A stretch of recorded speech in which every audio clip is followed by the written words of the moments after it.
Yes, everyone, you know what time it is. It's your boy Jack here. Unfortunately, not with my partner in crime, Dave.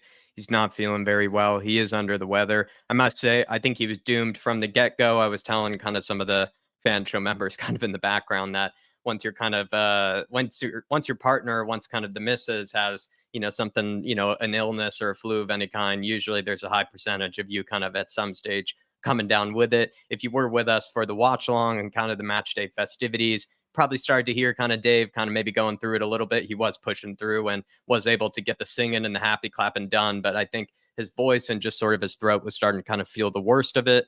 And yeah, I don't think he's feeling too great today. He should be back soon. And we were going to push the fan show to tomorrow so we could both be here.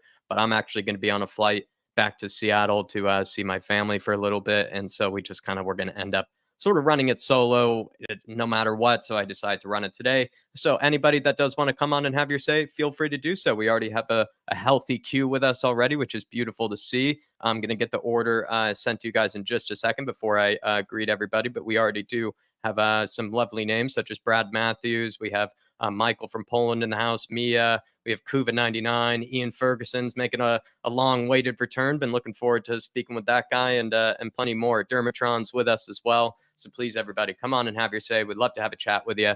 There's plenty that we're going to be talking about. From what I could gather, we have obviously the Johan Lang, if I'm pronouncing that right, appointment. And I kind of had to pretty much cram in some last minute studying really on Johan Lang. And from what I could gather is that he had a decent time as sort of a director of football at FC Copenhagen during what I could maybe recall. I could be lying, but one of their maybe better sort of periods. I think it was from like 2014 through kind of 2020. And I do kind of feel like they were knocking in and around the Champions League, maybe around the Europa League a bit more often than they do now. I feel like I haven't heard as much about them or haven't heard as many good players coming from there as of recent. I could be totally baffling or not baffling, I'd be totally making that up, but I'm just sort of kind of on my hunch and on kind of my general recollection of things. But then also, too, I feel like Aston Villa, he went over there and he ended up being a director of football or a sporting director there. And I felt like he did a pretty decent job. Like he seemed to turn them around like a lot, but then he also brought in some pretty strange signings that ended up not really working out. You have Bertrand Traore, you have Morgan Sanson, who I don't really know where these guys really are now for them. You have Emi Buendia, who I think is a good player, but was brought for like I think like 40 million or something like that. You have Leon Bailey, who was brought in for like 30 something million. Luca Dina was brought in for 30 something million. Danny Ings was brought around 30 million. Coutinho for 20 million. I mean, every director of football is going to have, their misses. And I think he's definitely maybe had some at Aston Villa. But then simultaneously, I think they're probably in a much better position since he's come in before he took over, right? He probably has left Aston Villa in a much better place than how he picked it up originally. And I would say the same thing with Paratici in sort of his time here. I think when he originally picked up the club, we were in a terrible position. He actually left it, or at least left his official role in a much better place than how he originally found it. So you could probably say the same thing, at least on sort of my initial sort of studying of the guy, my initial sort of kind of cramming. And it kind of then leads me on to say, like, do you trust then Scott Munn, right? It's not just, Johan Lang. There's actually somebody above this guy, and it's going to be Scott Munn. Do we trust the decisions he's making? He's never really been in charge of a European football club before, has no experience in that capacity, but has been, I guess, a successful guy in general in kind of the world of sport and kind of just business making moves, I think, around sort of whatever, groups or, he's worked with in the past. And just quickly, I think one of the notes I just had as well was that I think Aston Villa's academy, if I'm not wrong, has also kind of improved pretty significantly since Johan Lang has come in charge, or at least was there. I think you think of like guys like Cameron Archer were sold for kind of a fair amount of money. That guy Chuck Wameka for Chelsea was sold for a bit of money as well. I think who was it? One of their, of course, Jacob Ramsey, right? Jacob Ramsey is a really talented guy through their academy that's been brought through and obviously hasn't been sold, but is one of their more relied upon players. So that could be a good sign for the academy that at least this guy has had some experience and some success kind of in that regard. We do have a question later on, is Paratici's legacy over? Mia, who kind of answered me in the back end, she already is reading up very closely and she already has a good answer for it. But I would say, if you're worried about his legacy being over, you don't have to be too worried. I think he will be kept around in some capacity, but I think Mia already has a very good answer on that one. Top of the league, I have a question on that, but for how long? Our next games are Fulham at home, Palace away, Chelsea at home, Wolves away, Villa at home, Man City away. And this is where I think it gets a little bit difficult. You have sort of the Villa at home, which I think is going to be a tough fixture. I'm kind of a little bit worried about Villa. They seem kind of like a tricky team, but Man City away, West Ham at home, and then Newcastle at home. All three of those games in a row, but are kind of like 3 or 4 days apart from each other. So we don't have kind of that added benefit of these, really long, breaks in between games where we can either rest players, recoup them from an injury, or be able to, prepare really well in advance, for the opponent. We won't really have that advantage like we used to with certain teams. So that's kind of something to think about. So how long will we stay top of the league, basically? The next one is what's kind of the key to Postecoglou's great start? I think there were a lot of doubters in the beginning. I wouldn't say I was one of them, but he definitely wasn't in my list for really the managers that we were looking at, and the managers that I kind of wanted Spurs to go after originally. And I definitely proved a lot of us wrong. And I think he's maybe proved a bit of the Premier League kind of snobbery wrong, right? There's a lot of those who kind of say, oh, well, they need Premier League experience. He's only done it in whatever leagues, like in Scotland, in Japan, Australia. And he's definitely, absolutely, I think destroyed that. So maybe I don't know if it's a myth of any kind, but if that was, kind of something that people used to hang over managers or hang over players of whatnot, I think he's absolutely destroyed that kind of sentiment. When watching the game between Arsenal and Man City yesterday, I must say I was actually very happy that we have Guillermo Vicario. I'll tell you why maybe when we actually bring on some of the guests, but David Raya, in my opinion, from what I could tell, at least in sort of kind of the short kind of possession game, when it comes to just kind of simple passes, trying to build out from the back, trying to kind of invite on some pressure without needing to go long. I actually thought he really struggled with that. And clearly he's a guy that's good with his feet, but maybe good with his feet only in kind of the long, kind of getting it launched, type of a possession. Whereas in terms of the short kind of, in a way, first touch, kind of quick passing that Vicario's been so good at for us, you just have to think about it. Like, I think he's kind of better than David Raya in that regard. So I'm kind of glad actually that we didn't end up making that transfer. And that's just from me watching him kind of under pressure against Man City.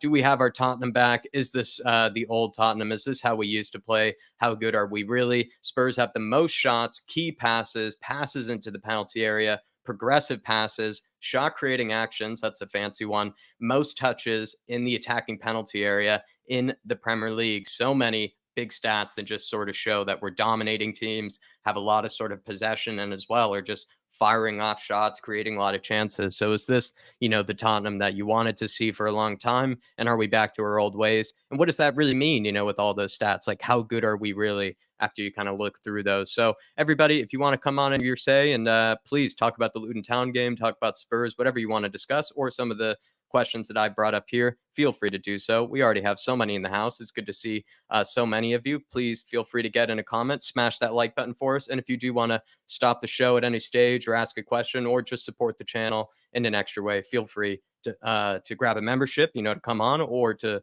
throw in a super chat. It is a great way to support the channel. But let's say hello to the people. We have Terry Betts in the house. I hope you're both well. Dave, not doing so well at the moment. I think he's going to be making a quick return as he does. He battles very, very hard. But unfortunately, I think he picked up something from the misses. And when that happens, you're just going to have to battle it out until you're back to full fitness. So hopefully we'll see him soon, Terry. But big up to you, my friend. Hopefully you're well this evening. COVID-99, we'll be speaking to him later. He says the air is fresh up here on Cloud 9 and first place. First, not joint first place. Exactly right, Kuva. Don't include anybody else with us. Steady as shark. Come on, you Spurs. Big up to you.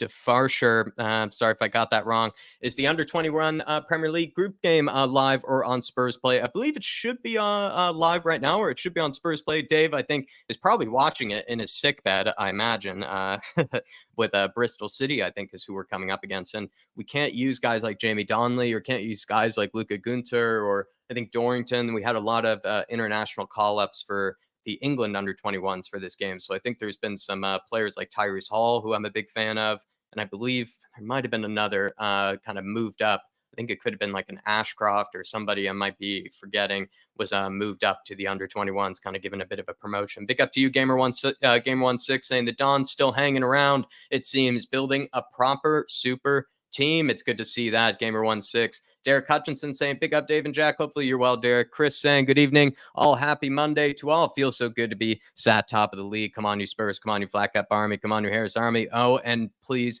be nice and smash a like. Thanks for holding it down, as always, as the moderator, Chris. And also, hopefully you're keeping well this evening, my friend.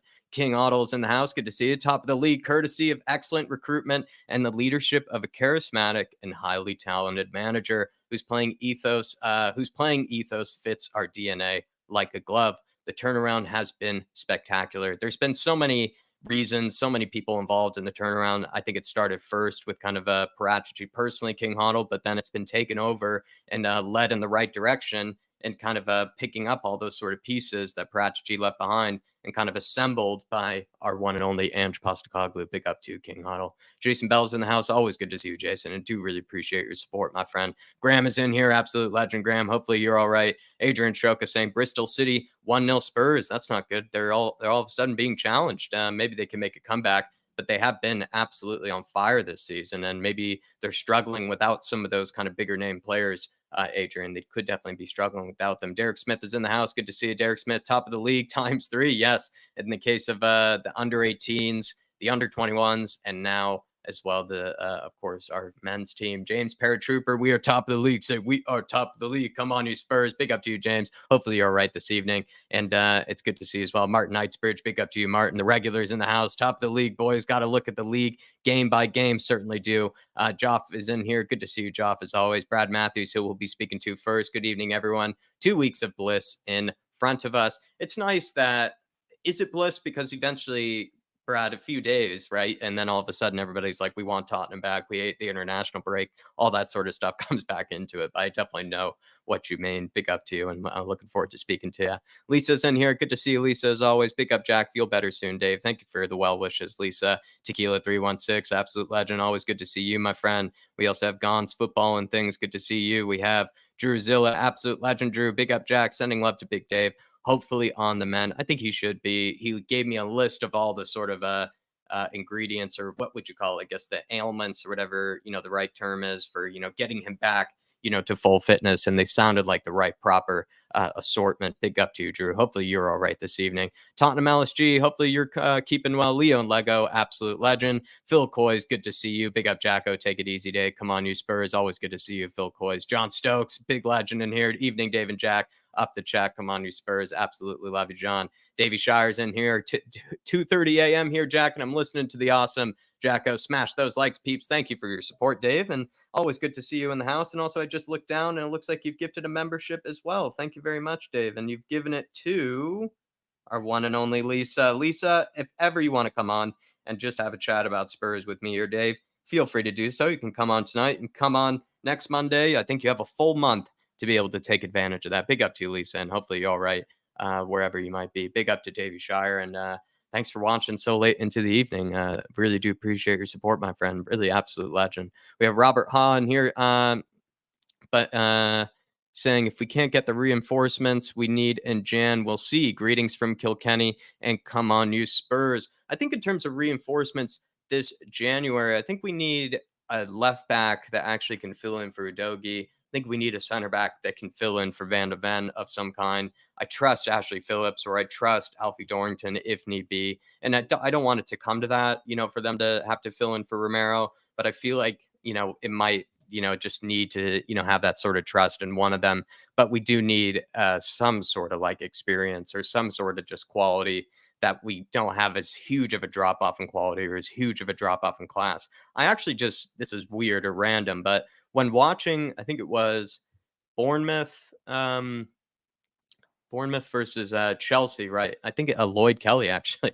I don't think we should be looking at him as like a first choice, but yeah, I could actually see maybe why we were looking at him. He looked like actually one of the better of the Bournemouth defenders, and they have been pretty shocking, I think, this season defensively for the most part. But he looks actually pretty solid on the ball and looks like a guy that could definitely fill in, for Van de Ven in some sort of realm. But that was just me watching like a real 90 minutes and actually, trying to keep a real eye on him. But that's kind of my thoughts on sort of the reinforcements, Robert. I kind of feel like it needs to happen more in the defense. Mark Parachichi staying, so all good, very good, Mark. Absolutely. El Tail Cockerell, good to see you. We also have Doug Hall. Good to see you, Doug Hall. Good to see you as well. Drula, always do appreciate your support, Drula. We have just making sure Mia's in here. Always good to see you, man. We'll be speaking to her later. Just making sure, again, not missing anybody. I'm going to try to catch up with the chat here. ZVR, hopefully you're all right. Saying Fabio Paratici will remain consultant to Tottenham. Yes, I think we got that from Paulo Keefe. It actually came, funny enough, I think promoted by Billy T. I think Billy T actually tagged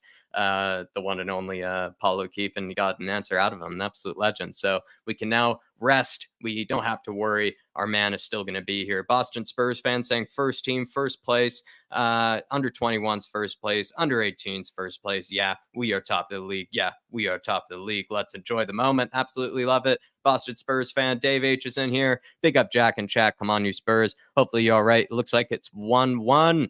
Maybe Spurs making that comeback. You know, they're not shying away. You know, they're not backing down in this game. And like I said, a lot of new faces, I believe, in the under 21s for this game. So it's not the strongest lineup that I think we're used to. Luca 1-4 saying we're going to win the league. We're going to win the league. Love it, Luca. Hopefully you're all right, my friend. And we have Ellie in here. Ellie, hopefully you're all right, dear. She says the film is not till 9:30 p.m., so can't watch till then. Hey, Jack, I'm watching today as I'm going to the cinema with the fam. Ellie, if you have any moment, feel free to message me. I'll keep my phone by me, in case I take the link down or anything like that. But Ellie, would love to have a chat with you, but hopefully you enjoy the film with the family, and it's good to see you in here still regardless, as it is Rob Ragnarsson. But I think we're going to get this show started, everybody. Like I said earlier, if Derek Hutchinson, if I didn't say hello to you earlier, big up to you, Derek. But everybody, I think we're going to get the show started. We're going to get to our first guest of the evening. It is going to be Brad Matthews. If you could do me a favor, though, smash that like button, please. Keep getting in your comments. Feel free to ask the guests or myself any question on something that might be on your mind via super chat, or just throw them in the comments. I'll be happy to put them up on screen. But let's get straight into it and bring on our man, Brad. Alrighty. Hey, oh, just my nose. It's nose is bleeding at the moment. It's not used to being up so high. Altitude sickness, top of the table. It's 2 weeks of we get Sky Sports News over here, and they normally have like the league tables on the side panel as they're doing all the things. So it's going to be 2 weeks of every now and again the Premier League comes like, oh, who's that on top? Tottenham Hotspur. How about that? It's not second, in the league, or third in the league. It's just, you're sitting very pretty, at the top with our beautiful crest. It is a nice feeling indeed. But how good are we really, Brad? We are top of the league, but how good are we really? Are we deservedly up there? I was watching the Arsenal-Man City game yesterday, which, of course, you obviously are going to be, if we are challenging for the title, they're going to be two of our rivals, or our main rivals. Right. I watched the Liverpool-Brighton game. You could argue that Liverpool could be up there as well. And Brighton looked good. But I think our first 11 are capable of, we're just as good as the Arsenal first 11, the Man City first 11, the Liverpool first 11. The only difference is that we haven't got that depth that maybe Man City have, or even Liverpool have. And that's the only thing that worries me, that we have got some really key players that if we lose them for any length of time, it might be a bad thing. Mm-hmm. So, but I think as a team, no, we're look. I think I said on the show last week, if you could guarantee that we keep this first 11 injury free for the whole season, I think we'd have a good chance, a really, really good chance. A lot of people feel like, including myself, that our starting 11, I feel so confident in, and I think almost does sort of stand toe to toe with most starting 11s around the Premier League right now. But it is in those sort of depth areas that's where we do lack. Like Liverpool, I think the reason why Liverpool is so highly rated is it's not even like their front three. Someone brought up, what was that question? Do they have the best front three in Europe? It was like, maybe they have the best depth in Europe, because they have two different front threes that they could put out that are pretty top quality. Whereas with Spurs, we don't have two top quality back lines like Man City that they could put out there. We only have the one. Right. I think that is that area is where we could suffer. And also, I think possibly in the striker area, I think we've got quite a few decent, when they're all fit, we've got quite a few decent players, wingers, if you want to call them that. I think our squad is actually a decent squad. I think there are decent players, but you lose a Maddison and you haven't really got a replacement for him. We're not really sure how Lo Celso, if he's ever fit, is going to play. if we lose Van der Vaey or Romero, we haven't really got a lot of. I don't know. Actually, Phillips, I haven't really seen, and I keep hearing lots of things about Jeremy Dorrington, but they're still young. We have to remember that. And the only other alternative is Eric Dyer, who would be so out of place in that team, be unbelievable. I'm surprised he didn't go in the summer. I really am. He must have seen the writing on the wall, and all this talk about I'm going to fight for my place. I mean, yeah, okay.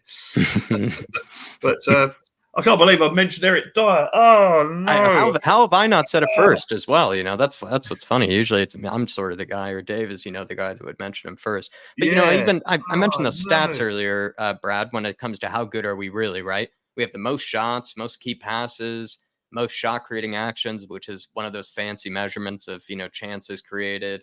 I think we have some of the most tackles and interceptions in the league as well, which is shows how we're constantly trying to win the ball back as soon as possible after we lose it. Most touches in the opponent's box and the league as well. Like, it's kind of what Spurs fans have been crying out for, kind of that old way of playing. And also it's a good measurement of that it's working. Well, so far we've played two teams that are good attacking teams who everyone said, oh, once you play these teams, oh yeah, you'll be found out. One was obviously Arsenal at the Emirates, and we handled that pretty well. And the other one was Liverpool, and we handled that pretty well. Okay, 9 men, we still handled it pretty well. The other big test we've got against those sort of teams is when we play Man City. So I think we'll have an even better idea. I mean, I said to you guys, I'd draw at Arsenal and win against Liverpool. I'd be well pleased with that, and that's what happened.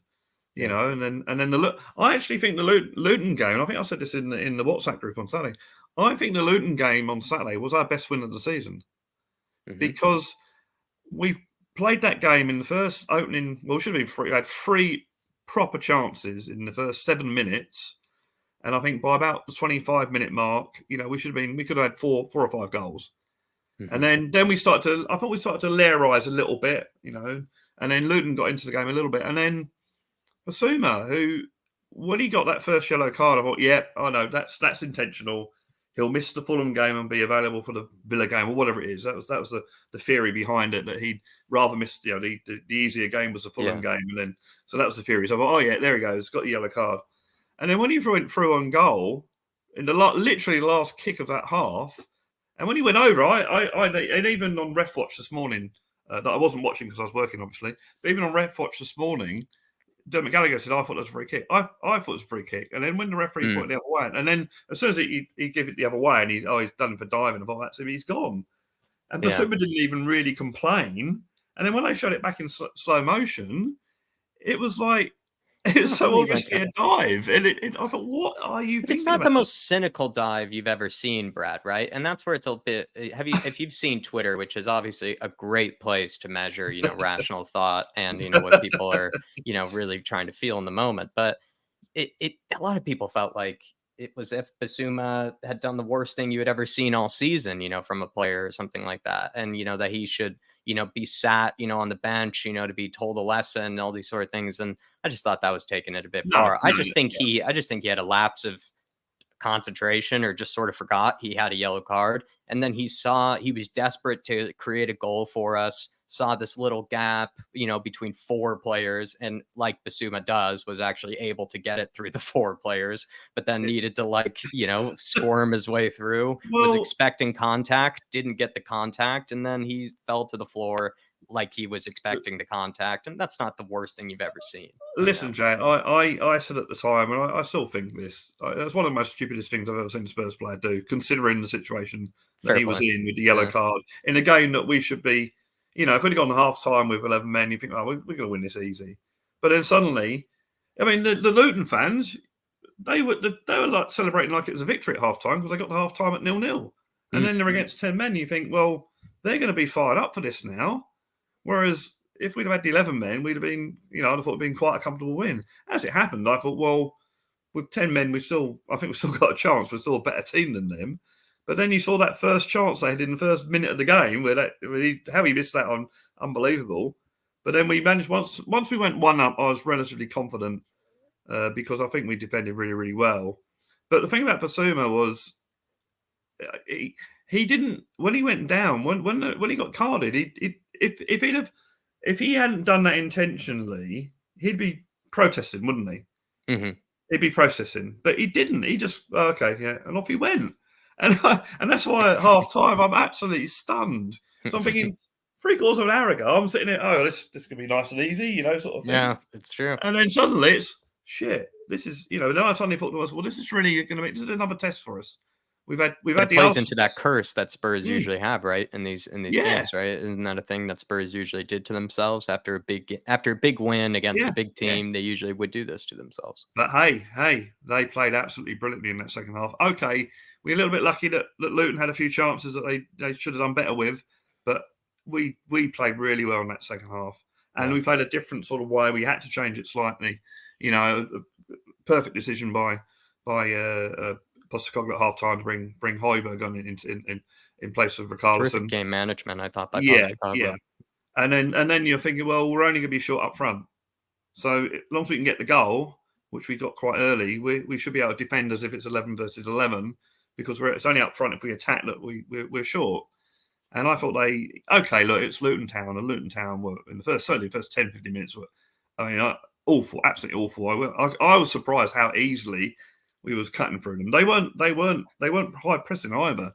We just literally, they let us have the ball in our own half, and then we just went through them and created so many chances. And Richarlison missed a couple, and before there's a lot. Look, Pedro Porro, the Goalkeeper, he missed a sitter as well. Oh, and then the keeper made a great save on Kulusevski.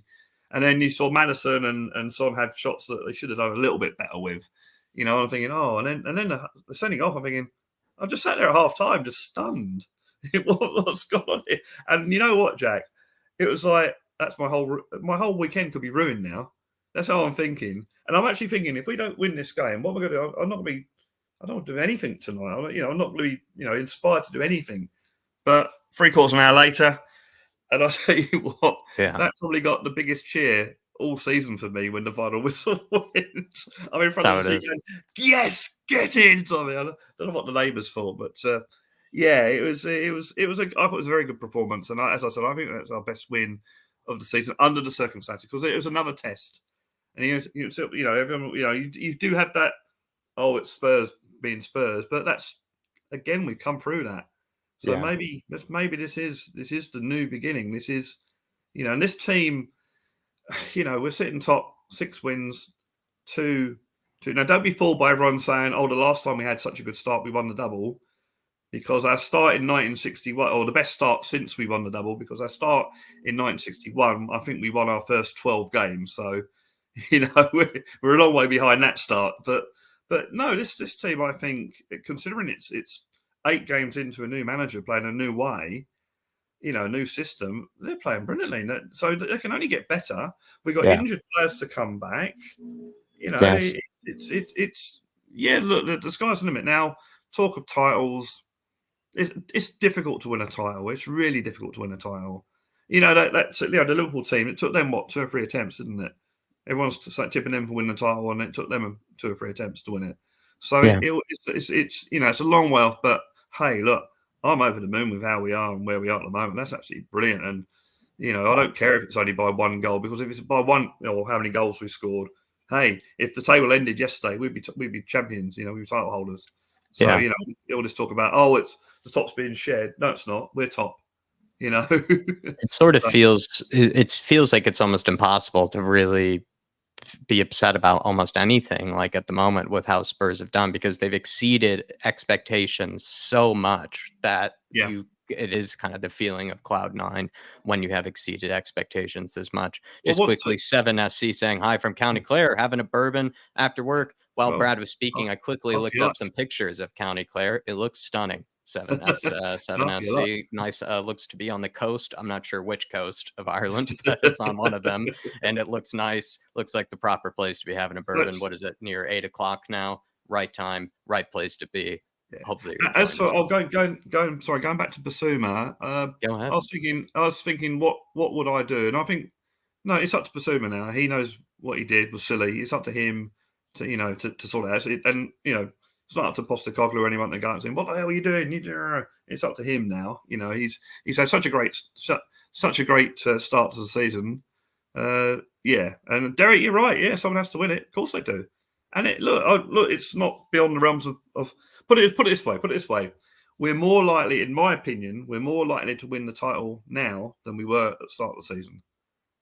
So we're more likely to win the title now than I think we were before the Arsenal game, which was our first, big test.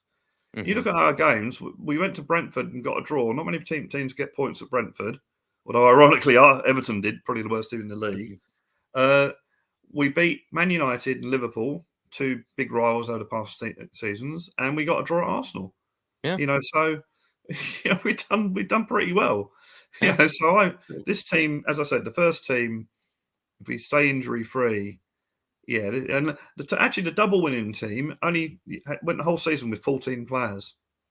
So if you think of that, that's what, and not including the goalkeepers, that's 3 outfield players that they went through a whole season and won the double. So I definitely think the cup that's what I'm really, really excited about. At the moment, we're top of the league. It's great. It's a pipe dream that we can win the title. It's like, well, maybe the FA Cup, we definitely could. You look at the League Cup, Newcastle knocked out Man City. I don't think Man City will be playing, they'll be playing their second 11 is pretty good anyway. So if we get a decent draw, this is January. So we're looking at January when that's another couple of months where the team are playing together. They've already got a togetherness at the moment, that have been playing for another couple of months to get more together, to know the tactics right, get that right. They've got injured players coming back. Possibility someone like Bentancur coming back.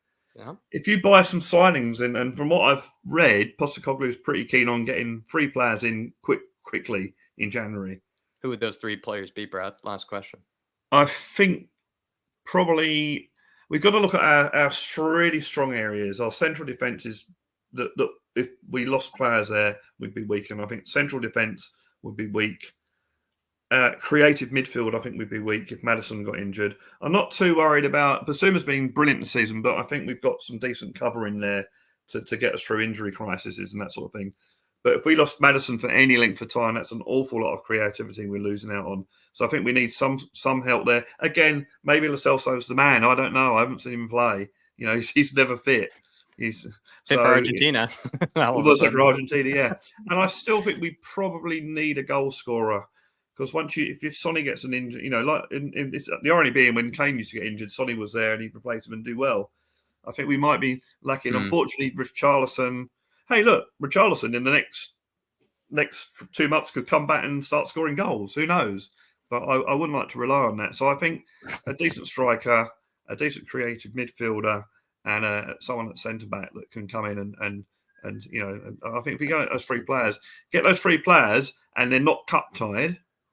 And then the FA Cup, I think, given a luck of the draw, I think the FA Cup is a real strong possibility for this team. I really do. I'm really excited about that. Look, we probably draw Man City at the Etihad in the third round, but I'm really, really looking forward to the FA Cup. I think, I would love to go far. I think it would feel terrific, and I think it would just add to all of the good feelings that we already have this season as Spurs fans, and it would give us something else to think about. It's as great as it is to be doing so well in the league. We want to be doing well in other competitions. We're good enough, I think, to try to do well in another competition for sure. Before I, what are your other questions, Jack? I know you went through a whole load of them. I'll just go through them quickly. Sure. I'll give you. We win the league on that one. we definitely had a good conversation on that one. Maybe last one, Brad, because I do have some other guests to get through. It's a big long line, and some it's just I think also other people are trying to get in here. But Johan Lang, do you have any opinions on that, or would you rather maybe talk about maybe how long can we actually stay top of the league? Maybe let's do that. Let's go through the fixtures, maybe. Okay, Johan Lang. I only know what I've read on social media tonight, so I have no opinion whatsoever. As far as Paratici, I think he's in the background, has obviously got into good signings. I'm a bit perturbed if the dodgy dealings could come back and bite us at some stage, so that would worry me. But so I'm not really. As far as how long, what are the fixtures? What fixtures have we got? Let me take you through it. Fulham at home, 3 points. I'd say we should win that. Palace away. That's difficult because that's on the Friday. So we play Fulham on the Monday and Palace on the Friday. So work that one out. The fairness of the South Football London League. on a Friday night. Yeah, They're that's a getting tough clean one. sheet after clean sheet too, so that could be a Mm. nail biter or at least a close game. Chelsea at home. Yeah, I think That's I mean such a great Chelsea have game. improved, no doubt about that. But I think that stadium's going to be buzzing that night. It's under lights as well. It's going to be buzzing, and They yeah, almost won't I'd let be, they won't let us lose. It's almost like the yeah, crowd, that I'd night. be very disappointed if we didn't win that one. Look, Chelsea are improving all the time, but I'm going out to that one wanting and expecting a win, definitely. Yeah. Wolves away. Well, hey, what can you say? They beat Man City, didn't they? So, Maybe yeah, difficult. like I a think, Palace. I think yeah, I they'd be think like Palace. most away grounds are difficult. I think, even Luton at times can be difficult, but I think most away games are the difficult ones. So Wolves away would be difficult. Who we got after that? Villa at home, and then at Man City away. I think one of those I could see us starting to drop points. Maybe. I've always said, and I think I said this last season under Conte before the wheels fell off. You should be looking to win every home game, no matter who you're playing. Man City at home, and so if we're playing Villa at home, Villa are a good side, no doubt about that. But at home, you should be winning your home games. So yeah, I want to beat Villa. We go to the Etihad and we get a point. Wow, if we beat Fulham, beat Villa, beat Chelsea, out of say Palace and Wolves, we get say 4 points maybe, or even 2 draws. Let's not be greedy, Yeah. or let's be greedy. But and then you go to Man City and you get a point. I think you're going to be up there and up there thereabouts. I think because let's face it, Man City have lost their last 2 games, haven't they? A few weeks ago, you picked them to win every game. So. This is when we also get into sort of the December period. And then right after that, 3 days after Man City away, we play West Ham at home, which I think we will do well in. But the fact that that's only 3 days afterwards is not helpful at all. And then Newcastle, we play at home 4 days after that. I actually, maybe the last point I would make, Brad, is that it feels like this season, a lot of those teams are a lot better than I expected them to be. And they seem to be capable of taking points off of each other more than was last season. Last season, it felt like there was big gaps between a lot of teams, but this season, not so much. It feels like West Ham can take off points off of anybody. Yeah. Newcastle can take points off of anyone, and almost Aston Villa look like they can take points off of anyone. So that's my sort of worry. That's why I said earlier that I think our first 11 is as good as anyone in the league. I think we're a team that can beat anyone in this league. On our day, we're as good. Just it's winning the title's consistency. So so I think Derek again. One game at a time. Yeah, it's easy to get carried away, but we're football fans. That's what we do. So, but look. Blue sofa songs, Brad. Do you want to? I'm about to send the people just over. one final point. The best Tottenham team I've ever seen was the 2016/17 season when we challenged Chelsea for the title, and we won 17 games at home and only drew 2 games at home. So. That's the sort of home record you should be aiming for. And that's why I say every game we play at home, you should be looking to win. I mean, I know the Tottenham attitude and the players and the coach attitude is win every game you play. But as supporters, we know that that's probably not going to happen. So, but I think you should be looking to win every game at home. Blue Sofa Songs. Yes, I got some interesting news on Blue Sofa Songs. She's not news. Yes, Blue Sofa Songs, for anyone who doesn't know, I'm trying to write songs. It's me playing all the instruments, recording them onto a music software, sometimes filming a video for it, and it's all on YouTube as Blue Sofa Songs. Please have a look at it, view, like, subscribe, all those wonderful things. It's a shame because in the last few songs I haven't been getting the views, so I'm a little bit disappointed in that, but trying to think of ways to get more viewers and more people there. But I'm also on TikTok, and I put my song Apology on, which is I titled as a song about man-made climate change. It got 51 views in like the first hour, and now they've taken it off. Apparently for breaching community guidelines. Something about factual information. I can't for the life of me think what rule I've broken. So I've appealed against it, and I'm just waiting for them to keep me updated. Well, I think it might be because I said a song about climate change. When if you read the lyrics, you wouldn't think it was about climate change, but I don't know. Maybe they think man-made climate change isn't real, and you're not supposed to spread conspiracy theories on there. Although the amount of flat earthers on there is unbelievable. So I honestly can't see why they've taken it down. But if I don't hear from them, I'm basically going to put it back up again. I'm going to just upload it again and put a different title. Say, this song, Persist. Right, so, Keep persisting, Brad. Keep persisting. Everybody head on over to Blue Sofa Songs. Show Brad some love, please. He does come on for he comes on for as many fan shows as he can. Usually he's the one that gets us started, or at some stage, keeps us going. And he does a very good service for us. And he's been with us for a very long time. So please do show him some love. Cheers, Brad, Jack. have a good rest of your evening. I've got it right. I've got the pointing right. that's usually almost never done, first time. Almost never done on the first time. Cheers, Jack. And anyone in the hello to everyone in the chat. Thank you for all the people that have viewed my channel and supported it. Also support, this channel, which obviously you do. You wouldn't be watching it now if you didn't. And all the other people that come on there with their channels. If we all view each other's channels and click the like, subscribes, then we all do well, and that's what a real community is. So it's. Come on, you Spurs! Monday night, or the 2 weeks time I won't be on fan show. I'll be at the game. So there you go. Nice one. Alrighty. Come on, you Spurs! Come on, you Spurs! Have a good night, Brad. See you, sir. Bye. Alrighty, everybody. We are going on to our next guest. Please do subscribe to Blue Sofa Songs. We're going to keep this rolling. Plenty of guests to get through tonight. So please, everybody, strap in. We're going to get on to Mia from Spurs Between the Lines. Howdy, Mia. Hello, how you doing? Doing all right. And we talked a lot, Brad and I, about how good are we actually? Are Spurs really title contenders? Is that where you want to start, or would you rather go someplace different?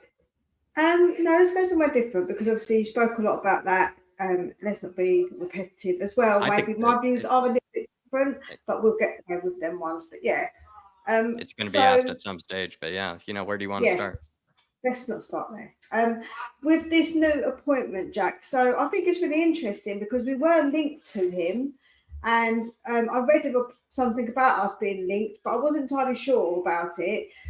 So it just seems like we were linked with him, and then out of the blue, we went and got him. He has done some good signings at Villa since he's been there. Yeah. So I think it is a positive. I think that the fact that the club are making these changes is a positive thing, right? Like you can't see that as a negative in any kind of way. He's what, 42, I think I read. So he's still quite a young guy.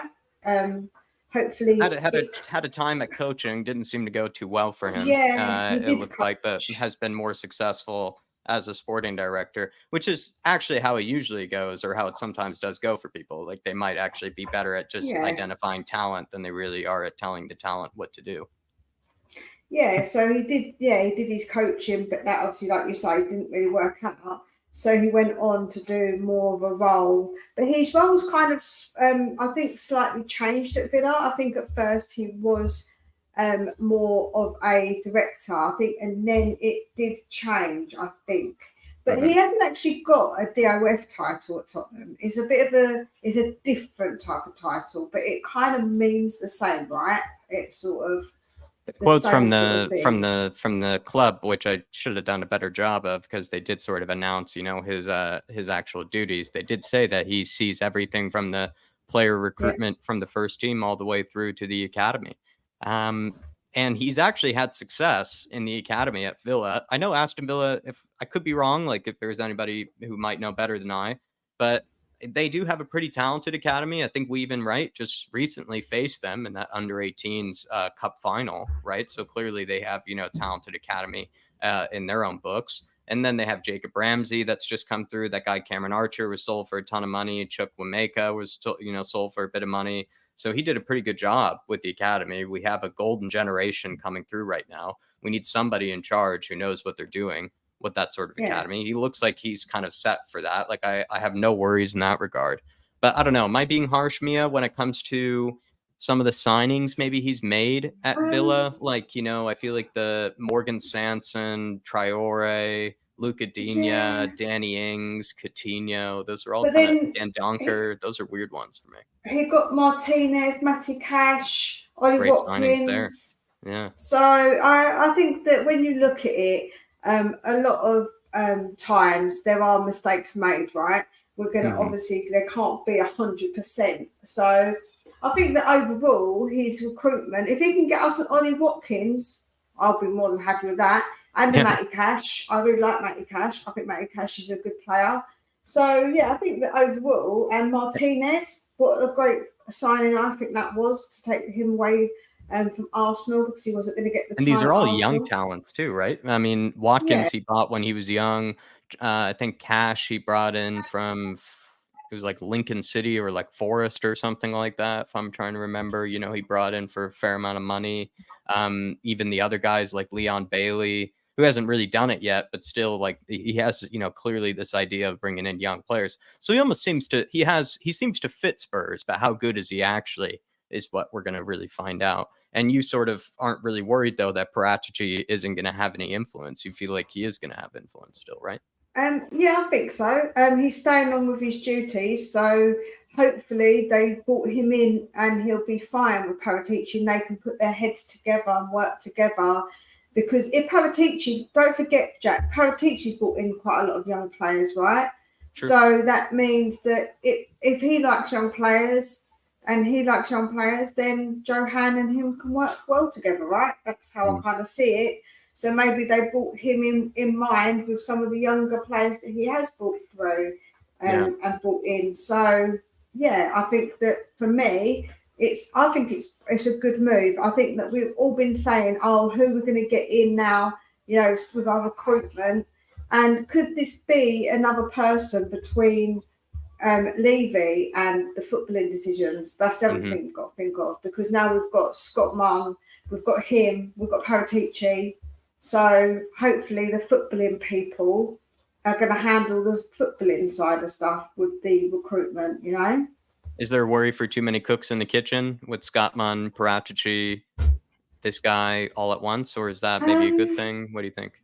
I don't know. The thing is, there's that obviously too many cooks spoil the broth, but then there's also a lot of heads put together is more ideas, right? It's more people with like more thinking. So, you know, it could be seen either way. I think you could see it either way, but we're just going to have to wait and see how he gets along, who he brings in, what ideas he's got in January.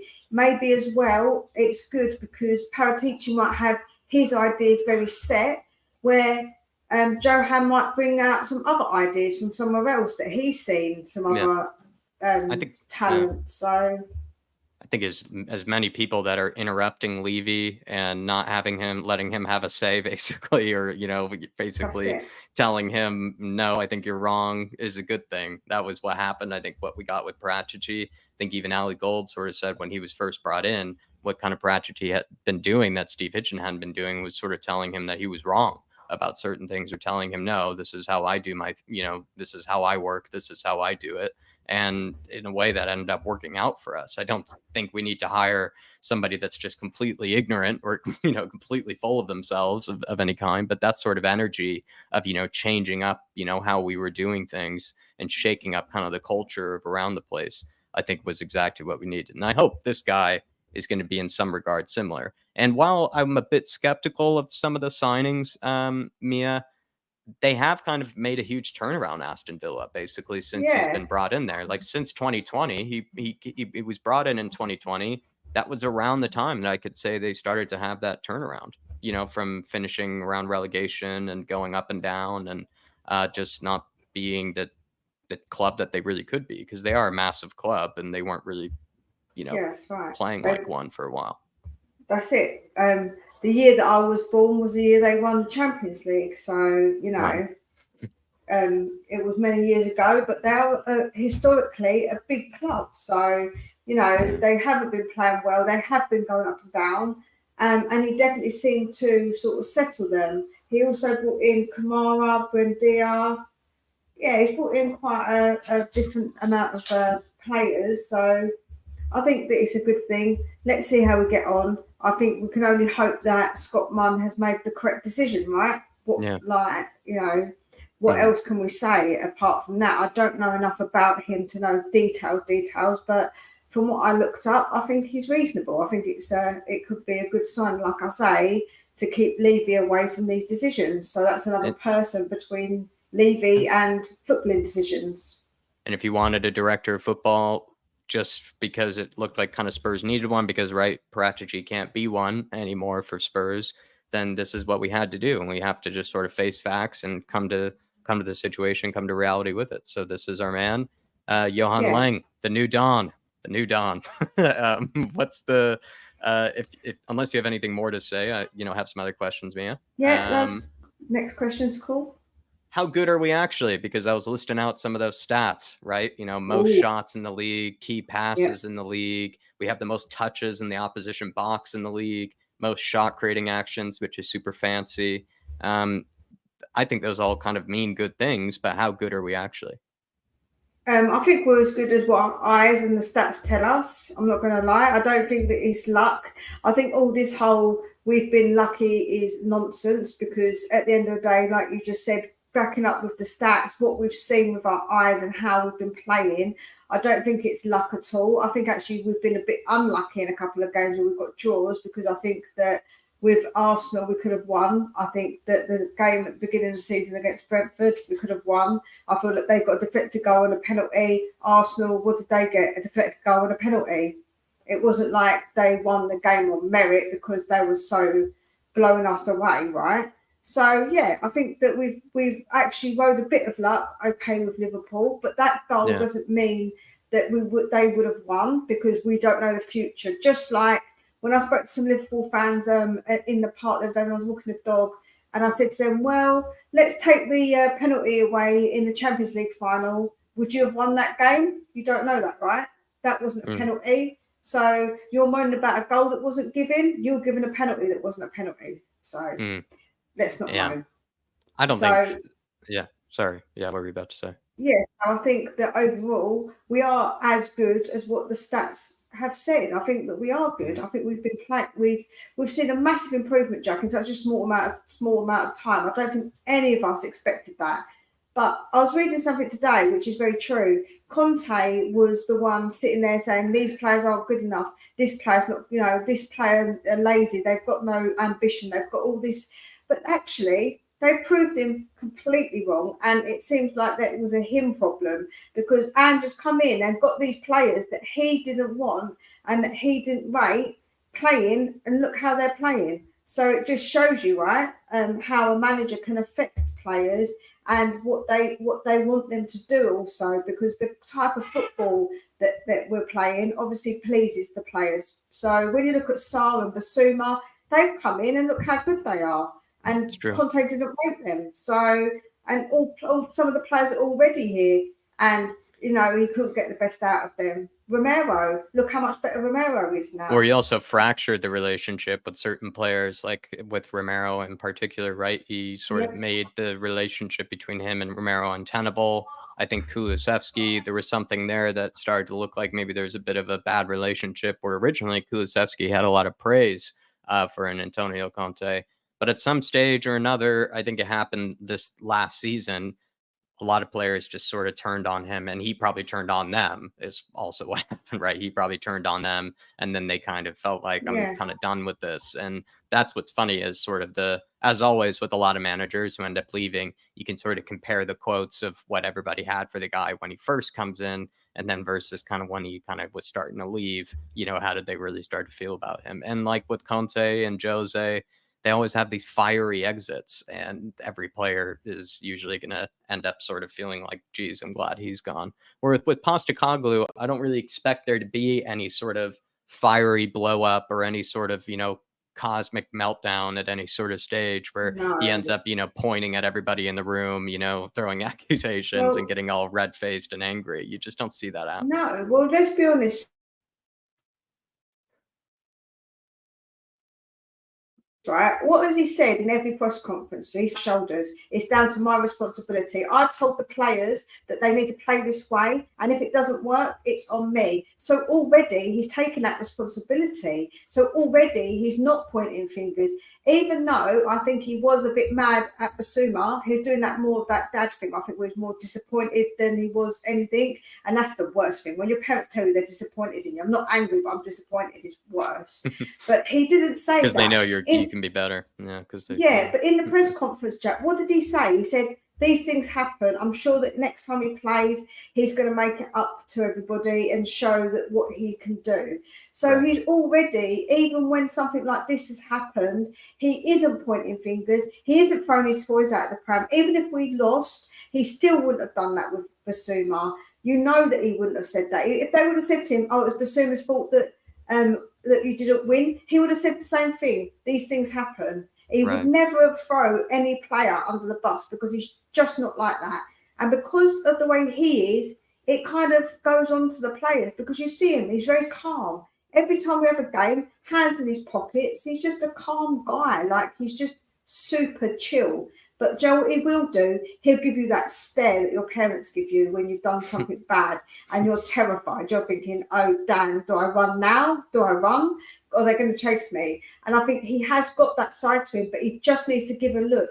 He doesn't need to shout. He doesn't need to yell, but they all respect him. And that's what I think, because they respect him and they like him. When he is like that, they understand it. They understand that he's doing it because he knows they can do better. He knows that they've got a better level to go to, and he just wants to push them. And that's not a bad thing. Not at all. Do you have any strong opinions on Bissouma's kind of moment there, or would you rather, ask about something else? Do you know what? I think he was a silly boy. He was silly. He did that right in front of the ref. I think that the refs should be more strict with it, because I don't think that they do it enough, and I think they should crack down on it, because that will stop it. That will stop it from hopefully happening so much, because I think it's ridiculous, because there's plenty of other players that do it and they don't get booked. I'm not saying that Bissouma shouldn't have been booked. That's not what I'm saying. But I think that they need to be more on it to stop it from happening. I don't like cheating. I don't want to, I don't want to be known as the team that cheats, because as we know, the scumbags down the road, every time something happens, the chant is same old Arsenal, always cheating. That's not. But sometimes you see a ref blow it up, but then they don't give him a card, and then I'm sort of confused, in that stage sometimes. That's where I do get a little bit. I don't. That's get what I'm saying. Like, they don't always give them. You want to be hated, right? You want to be hated by other teams, but for the right reasons. So you want to be hated by other teams because you're playing well, because they're a bit like, oh damn, they're playing good. I'm a bit worried. You don't want to be playing and cheating to get that. That's not what you want as a club. You want to be hated, like I say, for the correct reason. And I'm glad they've got all their tiers. Did you see my picture in the group chat this morning? There's a big group of their tiers over down the road from me in the sea. That's the most saltiest tiers. That's all their tiers gathering up. I took a picture. Yeah, I took a picture as well with Liverpool going. I said, "Look, guys, I found some of the Liverpool tiers when I was by the beach." It seems like anytime something goes well for Spurs, it's always just going to break. Like I said, the space-time continuum. But it's just how it is. We can't have everything go our way because just everybody hates us. Maybe sort of another question, Mia. Are there any teams, and then I got to let you plug your channel, but are there any teams that maybe you're a little afraid of, or what are your thoughts on kind of the rest of the Premier League? Because Brad and I were kind of talking about that when we went through the list of our fixtures, and I kind of said to him, it feels like West Ham, Newcastle, Villa, Liverpool, Brighton too. All these teams are capable of pulling points off of each other. I wouldn't know if I would have said that last season. Felt like there was sort of these gaps between teams. There were these sections of how, there's elite and then there's teams that are, at the top, but, they're not going to really challenge the elite teams. But this year it feels maybe teams can all take points off of each other a bit more, at least at the top of the table. Yeah, do you know what? I think that all of the teams, like December, we've got some hard teams in December. We've got like West Ham, Brighton, City. Like, I think that all of those teams are pretty fighting. Newcastle, I think Newcastle, they can turn it on. We've seen them against PSG, what they can do, what they're capable of. And they're having a little bit of a couple of bumps here and there, but so are Villa. But Villa can turn up as well. So they're really they can be quite a dangerous prospect. So, like you say, I don't think there's any team that I'm not really concerned, because even with the lower team, the teams lower in the table, they put up a low block, and we struggle with a low block to break that down. So I think whatever which way you put it, I think that all the games are pretty tough, to be honest with you. I think they are pretty tough, and Yeah. I will be cautious with every game. Although I'm quietly confident in certain games. I'm like, yeah, I think we'll win it. Like this against Luton, I said we would win 2-1, and I was obviously won 1-0. So really, I wasn't You were trying close. to over predict. Yeah, I wasn't over predicting the score at all. And even with Liverpool, I predicted, I think, a draw, and I said in my heart a 3-1. So again, I wasn't like overly side of being over confident, but I'm quietly confident, to be honest with you, because I feel like that Ange's got us playing really well, and it's only going to get better. The only thing is injuries, because our bench isn't that strong. That's the only issue for me, is if we do have those injuries, there's a problem, especially in certain areas, there's more of a problem. So the centre-backs, for instance, one of them goes, I feel really, really up. Like I'll be like, oh, that's a bit worrying. So I feel like that's, for me, is the area in January that we need to make sure we get. First of all, is get a centre back, get rid of Dyer, get that centre back in, because that is left back for me too. I'm not even confident with Ben Davies like either. I don't think he's good enough to fill in. But what I will say is, if we get a centre back, we can also put Van de Ven on that side. So if it's a backup for Van de Ven, then you move Van de Ven, or vice versa. We can put Van de Ven on that side. So that's the one thing I would say that I would do on a left back. I would say that that's probably less of a priority, because we are able to do that with Van de Ven. And then if we get if Højbjerg goes again, I feel like we do need to look into maybe getting someone to replace Højbjerg. Too, right? Gio might leave, and that might. I don't know. Apparently, Gio's not leaving. I read today that Gio's not leaving. So I can't make them. I don't know. They're not making their minds up, Jack. Honestly, I read this morning that Ange's happy and Gio wants to stay. Yeah, the journalists can't make their mind up on Gio. Yeah, I agree. It's just mental. Every other day is something different. So this is why I don't report on that one particularly when I do my videos, because I'm like, one day I'll say he's going, next day he's leaving. So I'm like, I'll just leave that one. We'll see what happens. That's, I guess, not going to be coming up on the channel, but what is going to be coming up on the channel? I report every day with all the latest news that's going on, any transfers that I see. Like today I did one. We're actually looking at a young goalkeeper who's doing a trial. Which is very interesting. But if you want to know who it is, then you have to go over and watch the video. Nice. But yeah, that's an interesting one. So like I say, I try and pick up the news early in the morning and try and get it out maybe around 8:15, depending in the morning UK time. So it's nice and early, all the early news. And then I do previews for games, reviews. I get other people on to have their what they think as well. So I'm going to be doing a little series as well with Back Your Man. So I'm going to get people on, and they're going to have to fight the corner of a player that they feel is hard done by from the fans. Oh, so, that's going to be good. That's going to be good. I think that's quite a good, interesting little thing to do. I thought about it the other day, and I was like, I like the sound of doing that. So we're going to have. I've already lined up a couple of people for that to have their little fight their man's corner. Nice. I look forward to watching that. Definitely send a personal message of one of those to me. I look forward to watching one of those. That sounds very good. Mia, good chatting with you as always. Great combo. Always. Time flew by. And please, everybody, head on over to Spurs Between the Lines. That does sound like a cracking series. I look forward to that. Looks like one you could do for a long time as well. So look forward to as players come in. There's definitely going to be ones that are controversial. I don't think anyone's going to be backing Dyer, though. I'm going to be honest. I don't think I'm going to have anybody on to back him. You'll have to search far and wide. I think I have to search. Actually, no, I can. I think Big K, he loves him. Oh, okay. I should get Bobby. I should ask Bobby K to bring him on so we can have a discussion about him, because I don't know what I say to him. He needs help, to be honest with you, about Eric Dyer, but. Well, he'll give a good fight. He'll give a good fight, that's for sure. Mia, thanks as always. Do really appreciate it. Smash the like for everyone as well. And for Jack, bless him, going solo. And I hope you feel better soon, Dave. Make sure you get those vitamin C. Okay, that's your remedy for Dave. That's what you would recommend. Yeah, lots of vitamin C. Okay. Alrighty, Mia. Have a good night. Have a good rest of your evening. Take care. Take care. Have a good night. Everybody, please head on over to Spurs Between the Lines. Show her some love. Show her some support, just like Brad has been with us for a very, very long time, comes on these fan shows and makes them what they are. Great, kind of conversations between ourselves and the people of this lovely community that Dave and I have here. But we're going to keep it moving. We're going to stay efficient, and we're going to move on to our third guest of this evening, Michael, all the way out in Poland. Gone international. Here we are. What's up, Michael? I can't hear you for some reason. Might be muted. Second. Yep. I hear you. Can you hear me? Yeah. Is it well now? Yeah, you sound great. You can hear me, right? Yeah, of course. Okay, cool. Yes, I'm fine. Just, basking in the glory of being first and all that stuff. Right? What does it feel like to be top of the table with that beautiful crest, at the very top? It's been a while, right, since you've seen it up there at the very top.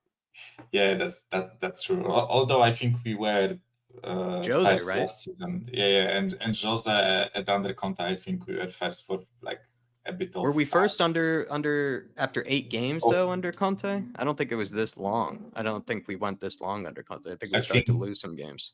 I think North London Derby, the first game that we lost was, if I remember correctly, game week 9. But there was no game week 8 because the Queen died, right? So I feel like it was the 8th game of the season, the first one that we lost, and until that point, I think we were first. I'm not sure. I don't. You're a smart guy. So I don't really want to back myself. I might not push any further, but the conversation Mia and I had, Brad and I had, is like, how good are we actually, though, right? Despite sitting at the top of the table, Spurs have, dominating some of the stats that would show that we're one of the most progressive teams in the Premier League. We're also, clearly one of the most kind of, high pressing teams. We have some of the most tackles and interceptions around the league. What do you make of Spurs? Like, how good are we actually? I think many people say compared to the rest. Yeah, many people say, I think that it's a bit of a lucky thing that we are top of the league, right? And I kind of get the point, and I kind of get the argument of you were top under Jose and look how it ended up, right? All that jazz, right? But I think what's different this time is the style of play and the enjoyment and the style of the wins. Because I think we for the first 7 games under Conte, I think we won 5 and drawn 2, something similar, right? But the style of those wins was much, much, much different, right?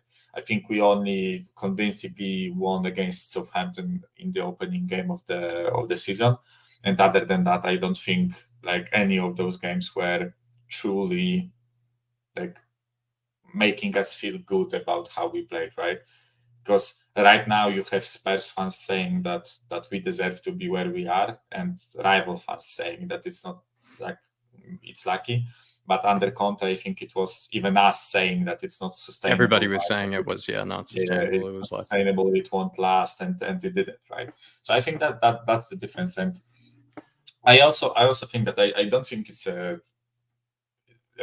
coincidence that we are first, right? I get it. Maybe some could argue that we had easier games than others, right? Although I think that's bullshit. We played Liverpool, Arsenal, and United at the beginning of the season when nobody knew how they are going to pan out, right? Now in context, I think this game is made to be much easier than it actually was.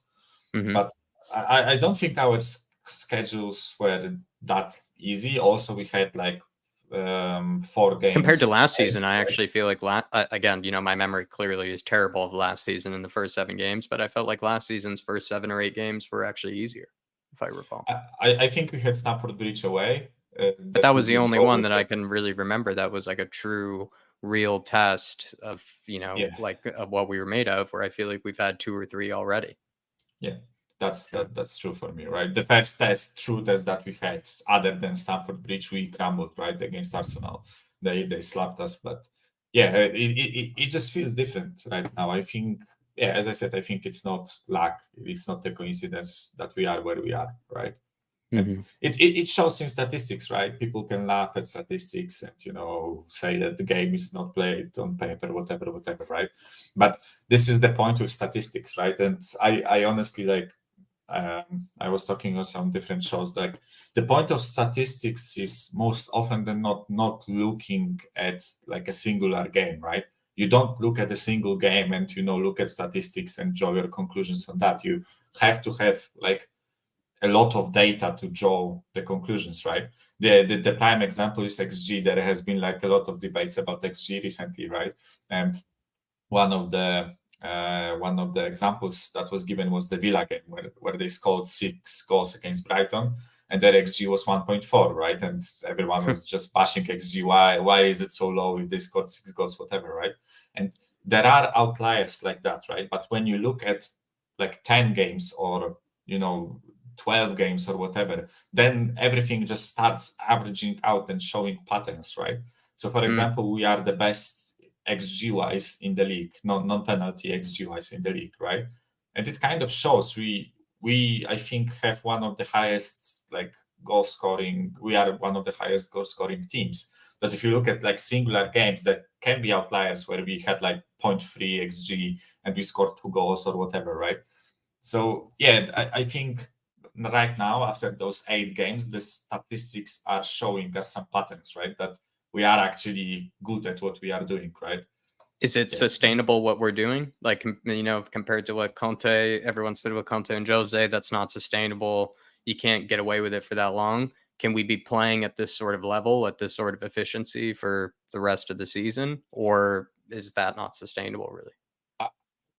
I think it is just because we have 1 game a week. I feel like if we were in some sort of a European competition or if we still were in the Carabao Cup, I think it might have been much harder to sustain that, right?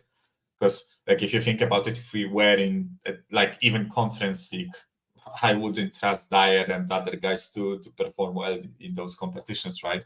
So at least some of the first team would have to play, and suddenly going from playing every 7 days to every 3 days is much bigger strain on your body, right? Also, like don't get me wrong, our squad is really thin, right? We only have cover in certain positions, so it is sustainable for me because we actually don't have injuries to like permanent injuries to any of the first teamers, right? So as long as this first team is playing, I think it is sustainable because of the breaks between the matches, but also because I think this team is really good. The first 11, I think, is like I actually looked at. I was talking with my brother, and we compared like our squad and our first 11 to different teams, right? They feel like it is safe to say that our first 11 is like 4th best in the league, and I don't think that's a stretch, right? I think we have a better first 11 than Chelsea, than United, than Villa, Newcastle, even though those teams are also performing like Villa, Newcastle, West Ham, Brighton, they are performing really well, right? But if you look on paper, I think we have I think we have a better team than those. Do you think that we have a good enough team to challenge for top 4? Like the team should be challenging then for top 4? Is that where you sort of then expect at this moment in time where Spurs are going to finish? If I were to pause you right here and then flash forward, all of a sudden, would you say Spurs should finish inside top 4? I don't think if I was talking with you about it, right? But I feel like there is a blip coming soon. I don't think we will be able to, like, listen, if we stay undefeated throughout the whole season, then we win the title, right? Easy. But I don't think we will stay undefeated, right? And I think there will be blips along the way, especially in December, right? And I think those blips will average us out to the place where I expect us to be. I think we are a bit overperforming in terms of like the score lines, the results, right? I don't think that's like an overstatement that we are overperforming a bit. So I feel like as the time goes on, I think we will drop a bit. But I honestly, I see Arsenal, Liverpool, and Man City eclipsing us, right? But other than that, I think from the rest of the pack, I think we are for now the strongest, right? So I don't want to say that I expect us to finish 4th, because if I expect us to finish 4th and we don't, then I will be let down. I said before the season, I'm trying to get you to be angry. Yeah. At the end of the season. Yeah. I said before the season, I'm not expecting much, and I won't change my stance for now, right? I said it today. If we are in March 2 points off top, then it's a much different talk, right? But right now it's only been 8 games. I still expect us to end up in Europe, and it would be lovely if it was Champions League, right? It would be. It would be. Just on the appointment of Johan Lang from Aston Villa. What are your thoughts on him? Have you been able to cram in an hour's worth of research like I tried to do before this match? I just sort of did as much as I could. I don't know what to make of it. I'm not that worried. I'm not super blown away. It feels like it is sort of the right signing though, because he's brought in a lot of young players at Villa. He also did a pretty good job by the looks of things with the academy there, which kind of makes sense for the Spurs director of football or technical director role, right? We're looking for a guy that can bring in young, talented players that aren't, the household name type of guys like a lot of other clubs do. But we also need somebody that knows what they're doing with the academy. And maybe this guy seems like he's that sort of bill. Yeah, I'm not going to lie. I didn't really know the guy, right? And before, I actually just got to know that we appointed him 15 minutes before your stream started, right? So I just went on Reddit and searched for anything, and I've seen some commenters saying that basically he got appointed when Villa came back to Premier League, because I think they dropped in 2017 or 18, and they just came back later, right? I think it was 2018-19 season when they came back up, right? And since then they went from coming back to Premier League to being sixth last season, right? Or seventh last season, right? So and then part of that success was his recruitment, right? I know that Villa owners invested a shitload of money to have that success, right? But you can clearly see that by example of Chelsea and United, you can clearly see that you can invest a hell of a lot of money and still not click, right?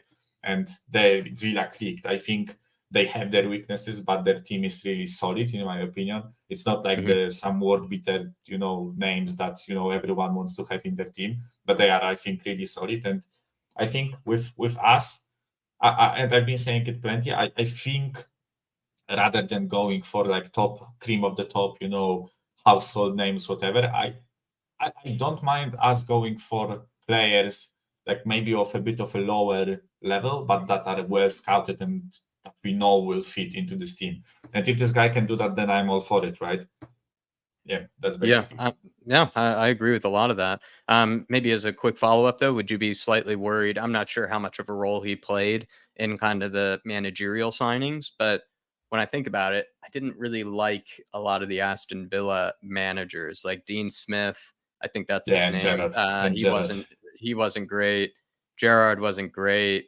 And I guess did they bring in someone else after Gerrard, or was it Emery? No, it was Emery after. I think Emery was a smart signing after that. Yeah. So there's some people accuse Paratici of the same thing though, right? He brought in Nuno, then brought in Conte, and since he's left, then all of a sudden, Ange has now been brought in. So a lot of people kind of put that same criticism on Paratici's doorstep, to be fair. So I don't know. I'm just trying to get, the full view of Mr. Lang as, quickly as I can. But would you have some worries about that some of the managers that he's brought in? I guess it doesn't matter now that he has. Yeah, I was about to say, unless we are planning on changing the managers, then answer my own this question. Won't really matter, right?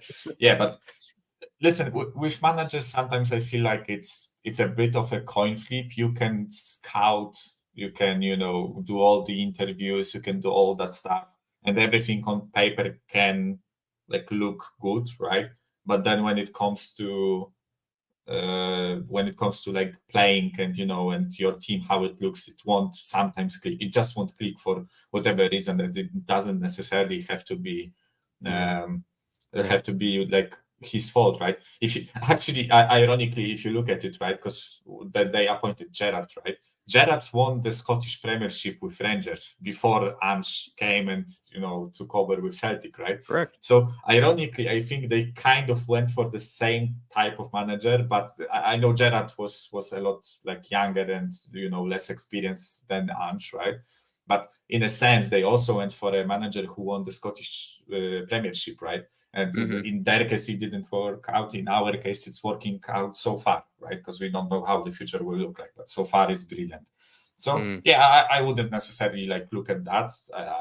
I want him to focus on bringing in players. Actually, I have my own favorites. If he wants to follow me, then I can give him my names, because I've been doing a lot of like pseudo scouting recently. Nice. Yeah, I have my favorites, and yeah, I hope we bring at least some of them. That would be lovely. But yeah, What do you think we need in January? What would be priority? Like, if you can't be too greedy, Michael. But last question for you: what would be sort of the signings that you just feel like needed, like absolutely needed in January? Maybe there's some that you probably want, but you could probably get away with maybe not signing. For me personally, it's left back and a center back. I think we need both of those. And I'll be honest, don't really expect us to sign left back, because it seems like Ben Davies is here to stay. But I do think we're going to struggle if Udogie gets left out of the team, because I think the whole point of having the backup can be worse than the starting player, but it can't be such a huge drop in quality that you end up, noticeably dropping off as a team because of it. And that would be the case, I think, at left back with Ben Davies, and with center back if Dyer came in. Oh, Jesus, please, no Dyer, please. No, but I think it's definitely center back. I think it is the role where we are the lightest in terms of like any sort of depth. We have brilliant 2 starting center backs, and everything after that is either like brainless morons or kids, right? So like we need someone who is at least somewhat experienced. I'm not saying we have to bring in like a 30-year-old, been there, done that center back. But I have my favorite, not gonna lie, and this guy is Fixture from Torino. And if we are excited for the Belgian partnership that we had with Toby and Jan, then why not have it with Mickey and Fixture? Like Wow. the Dutch duo. I'm serious. I'm serious. I think the guy shows a lot of the similar qualities as Van de Ven. He's tall, he's strong, he's really good with coming out of the defense with the ball, and he's right-footed also, right? So that would provide cover for Romero. Yeah, and they could also play like both of them at the same time without hampering the team in terms of like having 2 right-footers or 2 left-footers, right? Yeah. And I get your point with the left back, and I agree to an extent, but I also think that we won't bring in a left back. I think for now they will treat Ben Davies as a default backup to Udogie. Also, as much as I don't want to see this guy too, Sessegnon is coming back from an injury, so I guess technically he's also a backup. And I know it infuriates me, but I literally also pick between your poisons there, between him and Ben. I also understand that we can't do everything like at once, right? Especially in January. So for me, I would go for a forward player, and I'm actually going to go a bit against like the popular way of thinking. Yeah. I actually don't think we need a striker. I feel like we need a left winger more, and or at least someone who is versatile and can play both wings. And I have my favorite, but I think it would be too expensive. I think the guy would be too expensive to bring him in, especially in January. But Pedro Goncalves is my dream signing. I'm telling you, if we don't get him in January, then he's fabulous. I would love him in the summer, right? Just slap 60 million for Sporting, get this guy in. He's brilliant. He can play on the left, he can play on the right, and he can also be a center Madison through the Madison middle. Yeah, he's terrific. I've been on Pedro G's train for almost nearly 2 or 3 years now. Yeah, it's almost one of the original scout reports I ever even did. Love that guy. So that's the winger, right? But if it's not a winger, then the striker, and Santiago Jimenez is my dream signing, but I guess it will be really expensive and we will have some competition. And if it's not him, I'm not really sure then. Gift Orban went on a bit of a downward spiral after the summer window ended. But I don't think that he's like talentless now. I still think there is a bag of potential in that kid. So if they deem him ready, then why not bring him in, right? So that would be for me a center back and a forward player, because we really need depth. Perisic is out and he will never play with us again, right? The Hajduk split transfer is already completed apparently. I don't trust Richarlison on the left. Johnson can play on the left, but I'm not really sure. And Hill, we don't really know how this will go, right? And I would prefer to keep Sonny in the middle. That's why I'm saying I think we need a left winger, right? Yeah, I can see a lot of logic in that. I definitely can. And there's actually probably plenty out there actually on the left wing. Like you have so many different choices. You really do. Yeah, I think it's you're flushed with talent there, so it's not really something to really worry about. But definitely something we have to think about for sure. Michael, great conversation as always. Thank you, sir. And have a good rest of your evening. And also, best of luck to you over your international break. Coping with the no Spurs. I wish you luck. Oh, just I'm not sure if I want to watch those games. Like we have a new manager. Lewandowski's injured, so that team that had like a lot of troubles that now is without Lewandowski. Oh, I'm not sure about how. Throw Matty Cash up front. Maybe. Yeah, I think he will do a better job than others.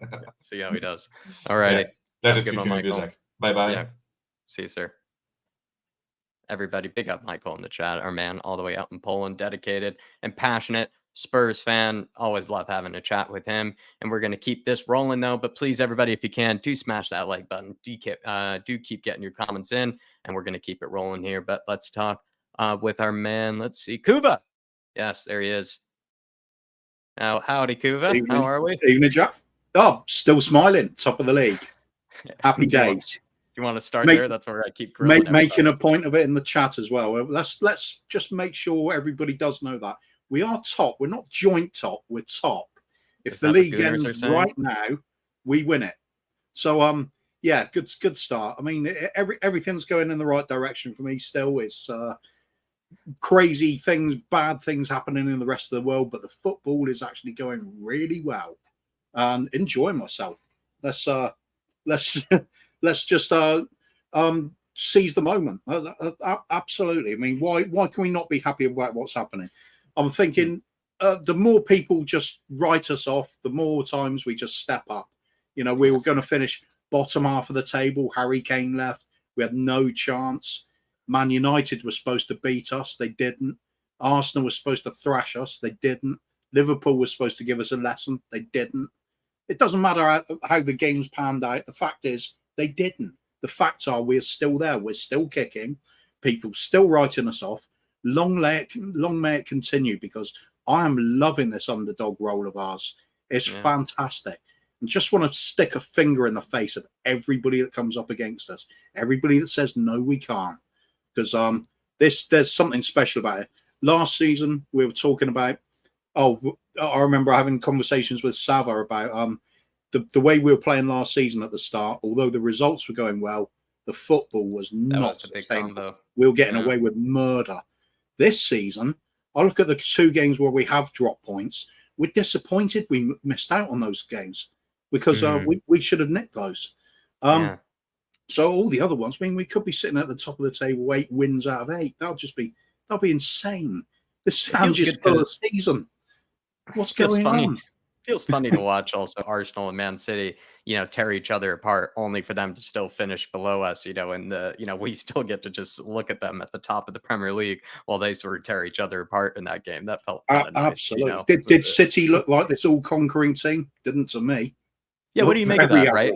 What do you make of the landscape around the Premier League? How good is everybody else versus how good are we, right? Do you think we belong to the party, if that's the right way to phrase it? Right now, somebody's really got to step up and dominate, and it's not happening so far. Got to say, though, I am a little bit concerned that Arsenal are shaping up now. Warming up, yeah. They're starting to get those results together that they weren't in the past. We've seen them collapse in the previous 2 seasons. Got to hope that continues, because it's funny. But City, again, although poor starts are quite common for them, they were going great guns to start. Now they've lost a couple. Missing Rodri really affects them quite clearly. They've lost 3 out of the last 4 games, haven't they? With I think he's been missing for 2 of them, hasn't he? So I'm also worried though about Villa and those sort of teams. Like I spoke about this with Mia and and Brad and others, like, I just feel like the other teams are more capable of taking points off each other than in recent seasons. Like Man City, like you brought up, are not as invincible as they used to look. Liverpool are not as invincible. No one looks invincible right now. Arsenal last season, in the beginning of the season, as painful as it was for us, they did look invincible, look like no one was going to beat them. And I wouldn't say that's the case with anybody this season, even ourselves, despite us sitting at the top of the league. No nonsense. We look absolutely invincible. Put your money on an unbeaten season. No, I think, you look at the league table right now, and they say it's too early to judge things. But if you look at the teams in those top 8 places, there's no real surprises. Well, apart from West Ham, they should be down the bottom somewhere. But I'm actually scared of them for once. I'm not kidding. Like, they look like a decent outfit. It's a London derby. They're always tricky. You only need to give a team a little bit of encouragement, and they suddenly come out playing like 70s Brazil at times. Of course, that's probably going to be our hardest matches. It's going to be those London derbies coming up. You know what? I don't fear playing City. We know what City are all about. We know what's expected. It's the resurgence of Chelsea recently that's more worrying. It's the Villas, like you said. It's teams where they haven't been doing it in previous seasons, but there's something going on there. You can see them turning corners as well. How good are they going to be? Putting 6 past it, Villa. It looks like Newcastle are capable of putting 6 past anybody on a day. King Hoddle saying, I do not see one truly formidable team. City look vulnerable and Liverpool are unconvincing. I would say that with a lot of the teams, yet they all are capable of sort of punching each other in the mouth right now from, the looks of it. Would you say, though, that we're going to still stay top for a while, Kuva? I mean, Fulham at home, Palace away, Chelsea at home. I mean, that is going to be a great game. I feel like the fans won't let us lose that one, my opinion. Wolves away, I Villa think at home. If it was away, it'd be a lot trickier, wouldn't it? It's a difficult place for us to go to Stamford Bridge, but home game. Can we stay top for a long time, do you think? Like, could we, for like 3 weeks from now when I'm talking to you, could we still be sitting at the top? Or as I keep saying, I hate all this talk of we can't do this, we can't do that. I'm saying, why not? Why not? I think we're playing well enough. We're getting the results when we're not playing well enough as well. That's the key bit.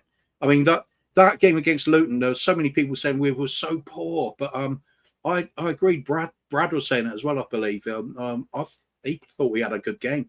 We did. It was a different kind of good game. Although you looked at the first 15 minutes, we should have been absolutely blowing them away. So that's a big positive to take. We lost our way a little bit when things didn't go in, and then we started getting a little bit too eager to get the ball forward, trying to make the Hollywood passes instead of doing what we were doing. Lost our way a little bit, and I think Bissouma's game management, I thought, too, by Ange Postecoglou. Like, what did we do? Like a 4-3-1-2 at one stage. Then we went to a back 5 just to see out the rest of the game. But it felt like he waited long enough to see if we could get that second goal. And then he did like what most managers do, which is like, you know what, I'm giving up. It's not happening. Close up shop. It's not happening. We're not going to expect that from Ange, but horses for courses, isn't it? We were forced into a rear guard action and did it really well. People saying like Luke, but it wasn't ignorant of him. Like, he didn't have like any ignorance about it, where he just I don't know. It was smart game management by him, because I know Kuva, you just wanted him probably just to throw on more attackers, to get that second goal. But he eventually, like I said, probably made the decision. Where are they? He hates doing. We don't have those options at the moment. We were talking about getting away with, if we're going to go make this league title challenge, we have to stay clear of injuries, but. Look at it. We're not doing that, are we? We are getting wide players in particular seem to be the issue at the moment. Yeah. Michael was saying about getting a left winger in January. I agree. I'm looking at our biggest problem has been breaking down those low blocks and not creating the chances when it's been difficult through the middle. I think if we got a couple of wide players, and I mean 2, it leaves the likes of Kulusevski to push more centrally, which he's been doing naturally. And then just get those overlapping wingers in again. It creates a bit more. Maybe Richarlison, if you feed him enough, he's going to score something, even though he was terrible with his finishing again, against Luton. But you've got to think, we actually need him, don't we? We're short on numbers. We need players to step up, even the ones we don't rate. I mean, not even when we went down to 10 men, I was even saying, it's an option to bring Emerson Royale on, and you know what I think of him. Just to bring him on so you can allow Porro to go forward and join Sonny and attack a bit more. Gives us more options. You got to play around with what he got. I think we've been doing it. We can't always understand what Ange does, but it's working out. So I think should be building a bit of trust in our manager. He's got things going. Some of the substitutions have been very strange at times. The ones against Liverpool, the trio of fresh legs he brought on, and you're thinking, why? Sure. We can't do that. And it worked. It works because we found a way, readjusted what else was happening in the team. Up pops Porro in a much more forward position than he had throughout the rest of the game. Away we go. So we are finding ways. I love it. I absolutely love it. Everything about what we're doing at the moment. The restructuring of the club, the way that we're bringing in talent from City to run our academy. The fact we scrapped the wage structure there, and we're looking at buying high quality young players, develop them in the style of Ange football right the way through the team, through the whole squad, whole club. I mean, even from the youngest age, they're all going to be playing that same style of football. It's brilliant. There's a way forward. There's a clear path forward. Under Mourinho, Nuno, Conte, I didn't see where we're going to go with any of that. It was guesswork what we were going to be doing from season to season. Now I'm believing in everything. So when people say, "Can we go for the league?" Why not? Why not? Just because it's going to be difficult, we should rule it out. Nah, I'm having none of it. We keep going. We never stop. Ange says it. We never stop.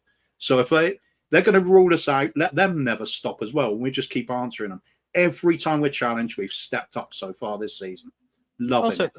I mean, to say like, oh, well, winning the league is difficult. I mean, yeah, it is difficult. I mean, it always has been and it always will be. And we look like a team, though, that are capable of doing difficult things. We're a team that are capable of overcoming challenges right now. Just quickly, Kuva, though, do you have any strong opinions on the new appointment of Johan Lang? Were you able to do any last minute studying in like the last hour since you know what? There's news. Previous seasons where I'd be religiously looking at what's happening at this club. I'd be up to date on all the news and everything. I have no idea who this bloke is. Do you have an opinion on, like, I guess, he's been their director of football since 2020. Am I correct in saying Villa have been on the up, since 2020? They've been making some interesting signings for sure, haven't they? So how are we going to really utilize him? Is it going to be picking up those Villa signings? That would be nice. Some of those I quite fancy. Do what Pratchett did with Juventus. Yeah, absolutely. Somebody saying Ollie Watkins, I think he'd fit in lovely at this squad at the moment. He is great. He's just so busy and always looking to make things happen. He's got that.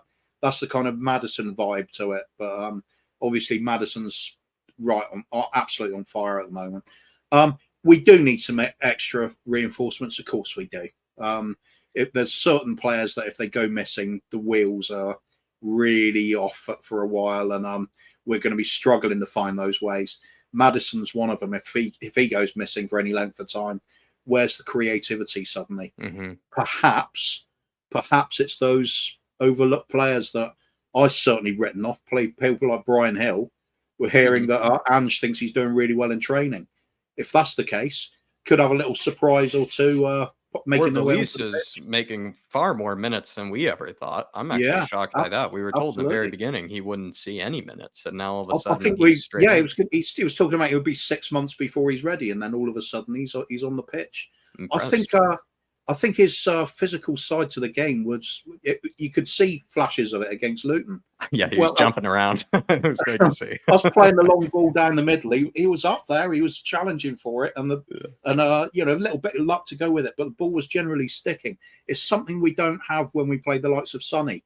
We don't have that emergency outlet. He was a physical presence that Sonny just cannot be, no matter how hard he tries. He can't. One way or another, we've got options. They're not all working out. Let's face it. Richarlison is just not going to be a top goal scorer. Never has. What do you make of my opinion that I felt like he was actually pretty creative on the day, and also at Liverpool, I thought he was actually pretty creative. It's just he's not finishing. So that's the problem. You have to do both. You do have to do both. I suppose if you're going to look at it sort of stoically, you'd say, well, he's getting in the positions to miss them. That's a positive at least, because some players go completely missing them. Yeah, Yeah. Some players, the confidence goes, they don't even make those runs anymore, and it's it's pretty much over for them. But he keeps going. Got to assume he's going to hit some of them in. I mean, Sure. I think the size of the roar, if he scores with his feet at some point, it's just going to be it'll just be insane, won't it? Definitely. No, because it's just on a level of unexpectedness. But I just think we're in a good place. Look at the table, enjoy it. Yes. Forward we go. Busy do it. December coming up, but look at those games. There's a lot of those that should be winnable. That with people saying, "Oh well, Chelsea, West Ham, Newcastle, Villa, all teams to be scared of." Tell you what, they're not going to fancy playing us either.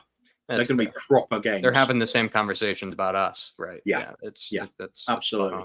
It's just the future's looking great for me, and can't stop smiling about it. This is the team I love. This is it's how you're supposed to feel about your team. Bring on the world. Bring them all on. If you have any other kind of quick topics, Kuva, I'm happy to discuss it with you, unless you just want to wrap it up and talk about 3 Spurs boys. Well, yeah, we certainly with Bobby K and I just did a show on last Saturday. We don't think we'll be doing one this Saturday, but we're back to soon after that. I think it's about signings, really, isn't it? Who would we like to see? And we're talking about that's always a fun one. And it's a player that keeps coming up that it'll be probably way too expensive for us now, but it's one of those ones we should have snapped up at the time. And he's certainly featured on a certain Jack Kanicki little show when he was scouting players. Which one? Kvaratskhelia. Yeah. He's upset at Napoli, right? Yeah, Rudy Garcia, he's always been a terrible manager, but he's that bag of tricks. Osimhen's suing Napoli. Yeah, this is good. He's that sort of bag of tricks that can unlock a stubborn defense. He has got that explosive sort of bits of genius and trickery and the unexpected. You don't really know what you're going to get with him all the time. If we still have connections with that agent, I think that was the reason we had connections with his agent or something like that. So if those still exist, yeah, I would say let's knock on that door. That'll be an interesting little acquisition. I mean, when we talk about defenders, we got Phillips has come in, and we got Dorrington's doing great things, and people say no, that definitely need more experience than that. I don't think so. I think this season's a good season for youngsters to come in. The expectations aren't there, despite the likes of me saying we're going to win the league. It's definitely happening. Were you laughing when I was mentioning Lloyd Kelly? Do you think that's just stupid, or do you think that's maybe... I think he's a good little player. Look at what Man City did the other season, snapped up. Like that's someone that doesn't get in Dorrington's way. That's someone who doesn't get in Phillips' way, but still fills the gaps. Exactly. It's a sort of upgrade on Ben Davis, isn't he? Yes. He's got a little bit more to him. I think it could be one of those interesting signings that works, but it's not going to sort of light anybody's fires, really, isn't it? Nobody's thinking, wow, this is next generation of world-class talent. But that could be exactly what's going to be in his favour. If we end up with somebody like that, under the radar, understated, that's perfect for us right now. That's what has happened to us all season. And we are answering the critics. We are there by merit. It's not luck. Luck is when... Well, no, we just haven't had it. Luck is the sort of bad luck we've had this season, if anything. Like I said, the Brentford, the Arsenal games, we really felt we should have come away with all the points there. All of the other games, did I feel we deserved to lose? No, absolutely not. Even the Sheffield United game, as frustrating as it was, we did have them on the back foot. We did keep plugging away. And when we got the first goal, I just... In previous seasons, would have thought, oh, great point rescued. This season, it's always, we're going to get another one. We're going to get another one. Even when we went 2-1 up in that game, I thought we're going to get a third. It's just this insane, infectious enthusiasm I'm getting from the manager. It's through the team, and I'm feeling it like hell. I'm just lapping up every minute. I can tell you. Oh, God, great. Yeah. It's not the breath of fresh air into the club this season. We've had CPR, and we've had intensive care over the summer. And this is it.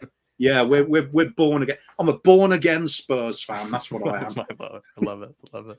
Well, please give a plug for 3 Spurs boys, and then I will let you go, Kuba.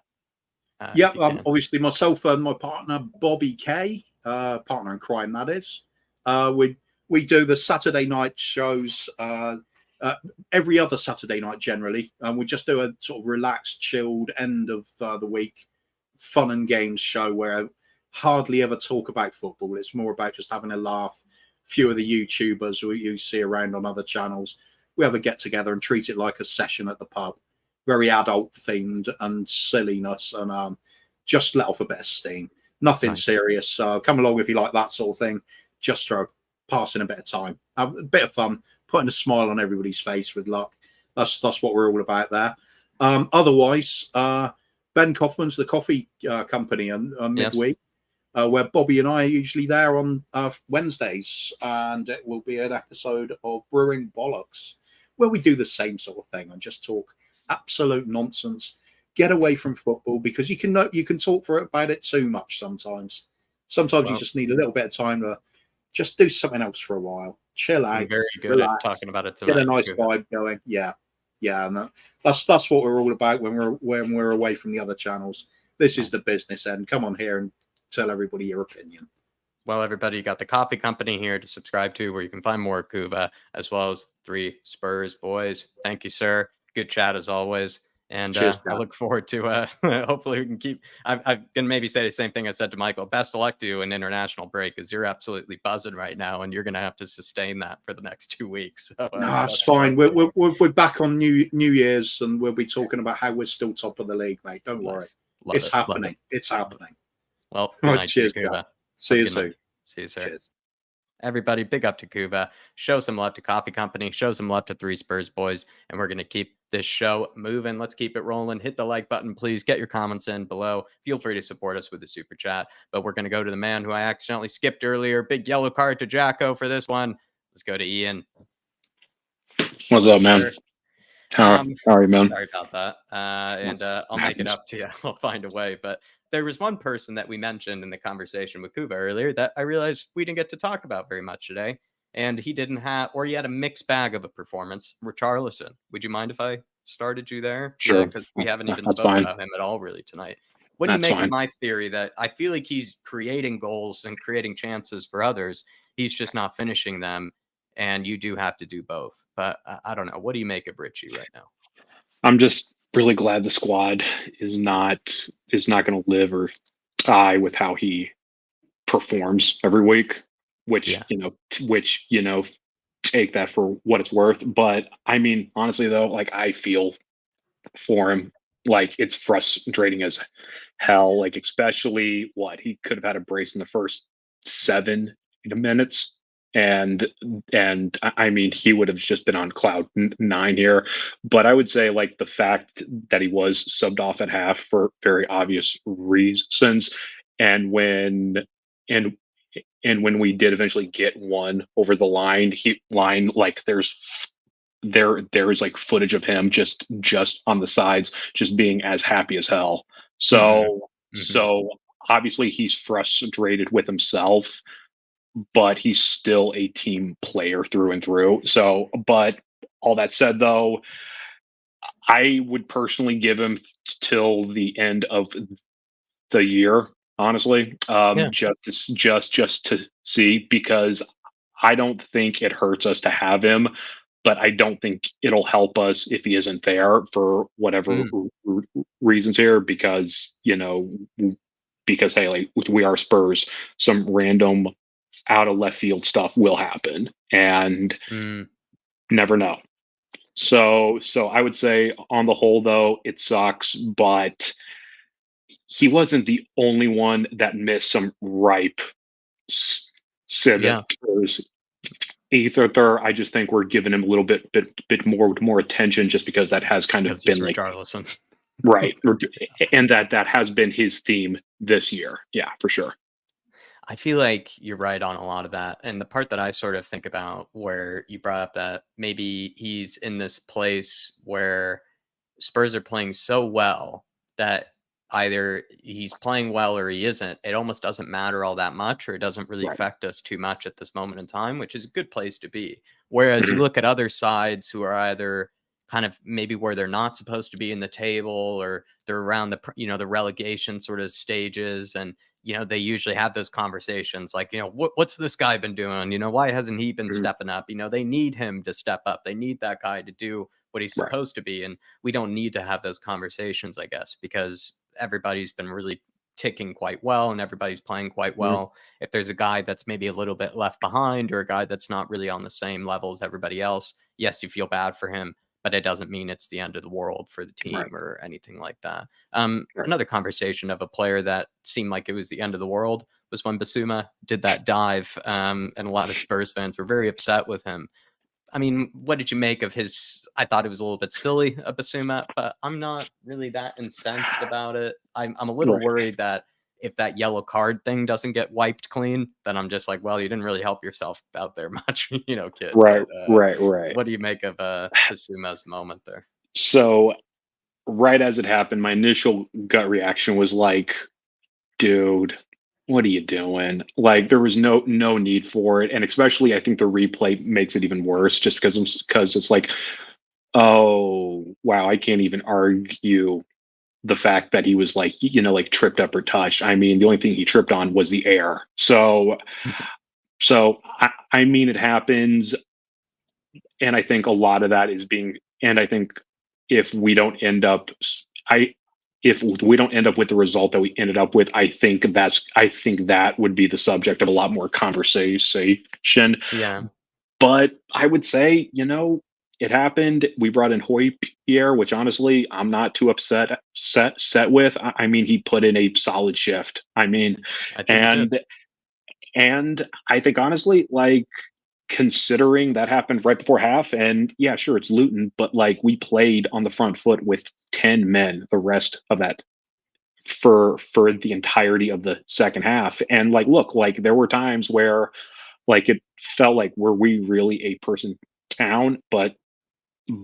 But I think it's safe to say, though, if you're going to go down to 10 men, you would want it to happen against a Luton versus like City, Arsenal, whoever. So I would say on the whole, it sucks, but end result is you cannot be mad with the end result of that at all. No. So yeah. And it was sort of true Spurs fashion to make that game so much harder on themselves than it needed to be. But in a way, compared to seasons past, we actually got through it. I feel like in last season, other seasons, we would have noticed, okay, the curse is starting to play in, the curse is playing out here. We just got off of a big win. We're expecting this game to be easy. We can ride out the high, ride out the momentum. Never ends up happening for us. We usually end up getting beat by like a Burnley or something like that the following week. And it looked like that was about to play out. But Ange, I thought, had some spectacular game management with the Højbjerg situation, like you brought up there. The entire team sort of had this fortitude about them, like that we hadn't seen in the past. Like, we've usually seen players like Lloris, Dyer, Sanchez, Davies, etc. Even if they play pretty well for the whole 90 minutes, they'll have this one moment where they do sort of just crack. And then most teams do get that equalizer, or do get that sort of a moment where they do punish us for when we eventually crack. And that team in that game felt like there was not one defensive moment that I could recall where it was a bit sketchy, or they made a big mistake, or anything like that. I mean, they really did a great job at making it as difficult as they could on Luton Town to, actually get an equalizer. And that's what's impressive. We weren't able to do that in years before. Years before, we would have conceded. Oh yeah. It's like, I would say, like, if this was, I don't know, pick a random spot last year before, year before that, with the folks who we have traditionally had on that back line, if we go down one man and we have some of the usual suspects in there, I'm like, well, I'm gonna go turn this off and head out for a walk, because I know exactly how this will play out. And it was really weird. Like, so far, this back line all year has been beyond insanely solid, and there's this like weird happiness that arises where it's like, even if Eves gets sent out, or just folks up top are just not it's like if they aren't hitting what they should, it's like, no, like it's going to be okay. Like it will be fine. It's just going to take a little bit. It's like if there's just a little bit more frustration there, but things will turn out the way they should. So overall, really happy. Yeah. We should be. And this is a bit of a gear change, but onto kind of our man Ange. By the way, I've made this reference a few times. I'm not sure if you've ever listened in, but I wish we could have like a fathead. Do you remember the fatheads? Oh, yeah. Back in the day. Oh, I yeah. wish there was like an Ange fathead. That would be terrific, I think. You know, of him doing like the fist pump or something like that. And I could just I'm sure there is. There needs to be. I think we'll just wish it into existence. Yeah. It's like because like I would be very sad if the company that made like fatheads isn't around anymore.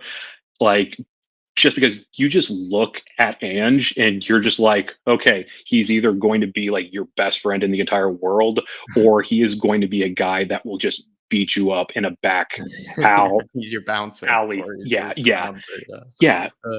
It's like just Ange, like you just look at him and when he's made like some like at the time questionable subs, and it works out, and it's just like, who are we to say what will and will not work out? And that is just such a weird feeling to have now. Do you feel like he's proven a lot of people maybe wrong? There are so many that I can probably pull up tweets on that were not happy about the signing, and I think they got definitely proven wrong. I don't need to point out those, but there were a lot that felt like he's going to struggle to adjust to the Premier League. You know, the Premier League is so different to all the rest of the leagues around the world, right? He doesn't have the experience with these sort of players, top, level players. There were so many doubts about his ability to even adapt to the environment of the Premier League and the environment of Tottenham. I mean, what would you say to that? Like, because that's where he's really, I think, impressively, proven a lot of people wrong. I would say, like, and I'm sure every Spurs fan to some extent feels this way, pleasantly shocked that things have gone as well as they have so far. I mean, like, it's like the only thing I knew about him was that he was a head coach at Celtic for that. Yes, awesome. And yeah, it's like, and honestly, just heading into this year, like I was just so dejected just at the end of last season, just because it's like, look, like we could bring in whoever, like we could bring in Sir Alex from 25 years in the past, and it's not going to change anything. And I think like the fact that, like completely brand new approach always helps. But the fact that things have clicked as much as they have, I don't think anyone expected that or just even thought it would happen. Like, honestly, I thought like it's going to be a rough start. And yeah, it's like so far it's been really, really well. Now, I think it's going to be interesting when we eventually do have that first loss, or just like, I don't know, 2 losses in 3, or just something like that, like when those will happen and what those losses actually look like. Because just heading into this year, my only expectation was like, don't get relegated. Other than that, like just play the youth, like just see what happens. I mean, like this is going to be like one of those years. There's no expectations. So just throw like actual crap at the wall, see what sticks, and then just move on. But the fact that things have started off so well, it's just an added perk. I mean, like I'm hoping this continues for a very, very long time. And the fact that he has said that, I think his contract's 3 or 4 years for now. Yeah, you can actually start to plan. Like the fact that it's like there's no worry about the short term and long term. It's all a huge, project that you can realistically plan out. You're not worrying that he's going to throw a hissy fit in a presser and that's going to be it. All right. Like the fact that the youth are playing the same same style as the first team, like that only helps. The fact that we're actually bringing in folks to help develop the youth, even if hopefully down the road. Like, so hopefully that means down the road we're not having to drop like insane cash for some folks. Now, of course, we'll have to, but like we wouldn't. But hopefully, won't have to do it as often. So I'm honestly struggling to find any spot right now where things are absolutely crap. But it's just a whole bunch of just like wait and see just wait and see what happens. So, but yeah, I mean, we're in first place. I mean, it's hard to hate that. Nothing to complain about. Since I haven't spoken to you in a long time, though, Ian, who's been your favorite player this season in general? Like, who have you fallen in love with maybe this season, or who's kind of the guy that you probably dream about at night, or who's the person you just kind of love the most so far this season?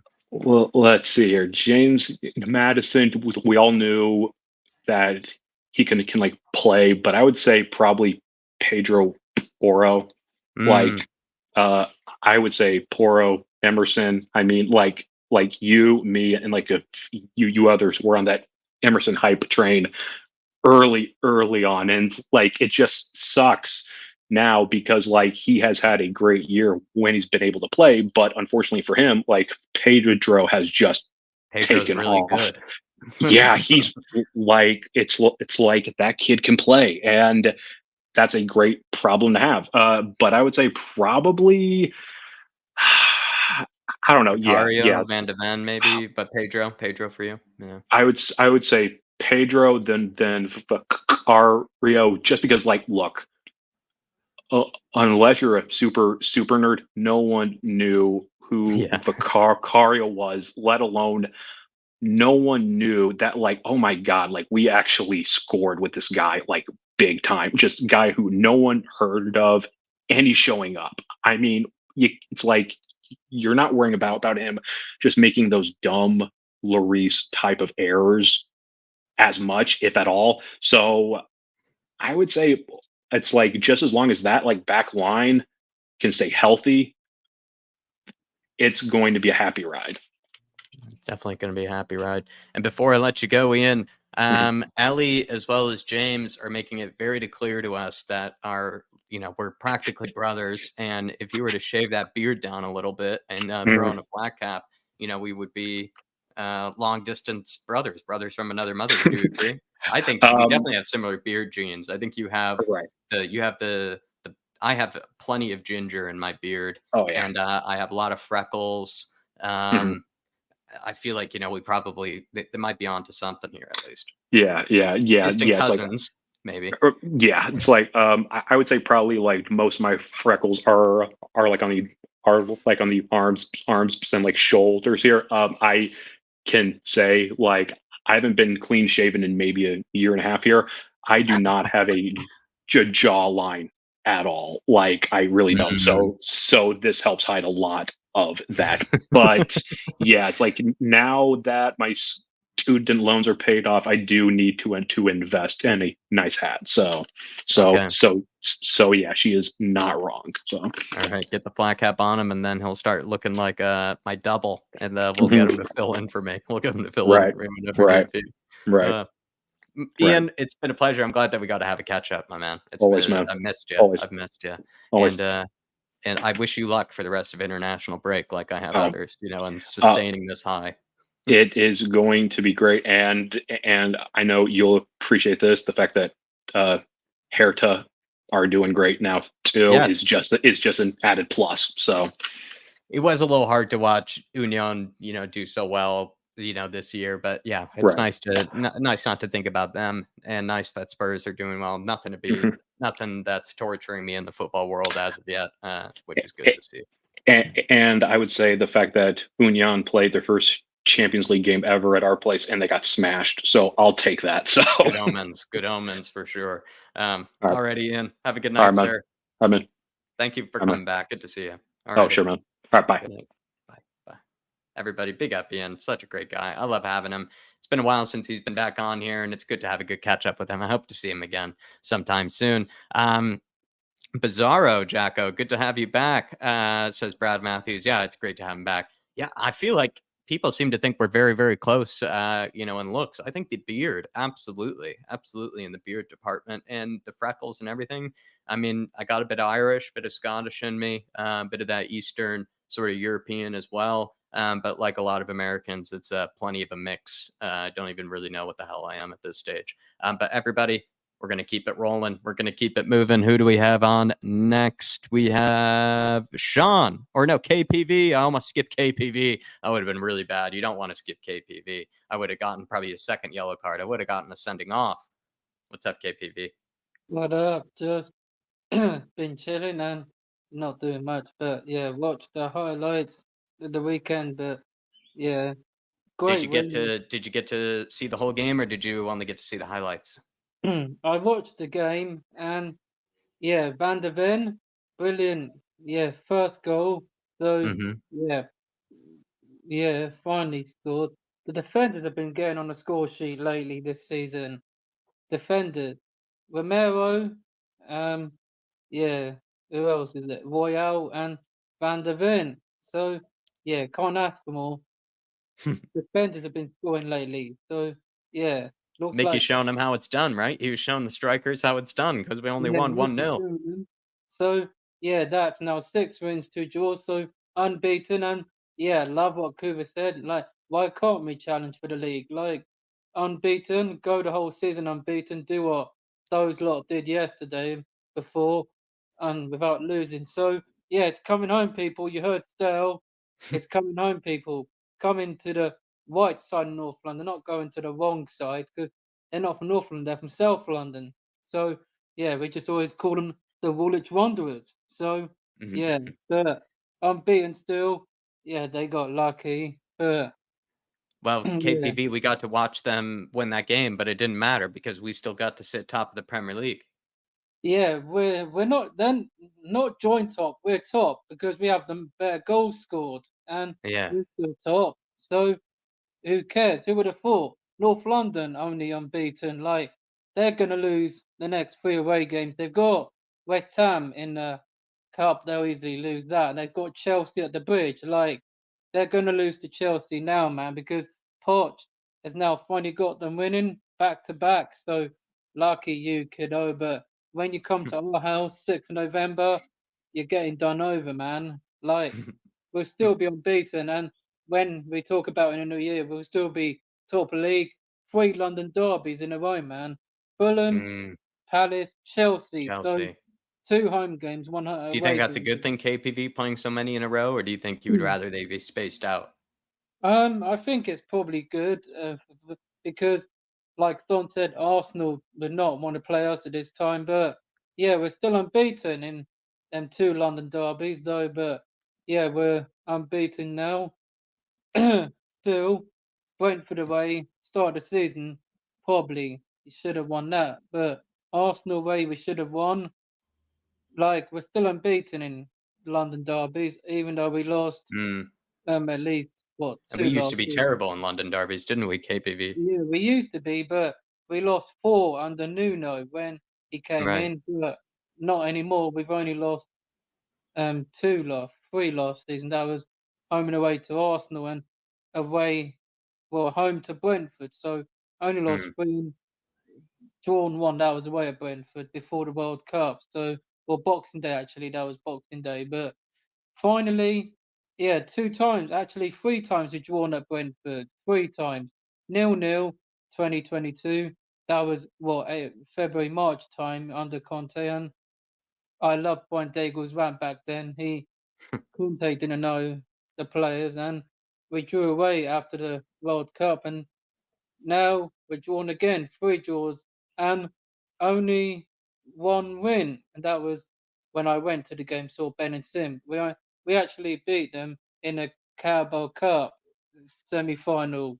That was Son and Sissoko, so 2 home wins, but yeah, in the Premier League only 1 home win. But come this time, it ain't happening, losing. We'll beat them. So Fulham, Palace, Chelsea, good time, and Chelsea are still going to lose. So Palace after Fulham, 3 wins. That'll be 5.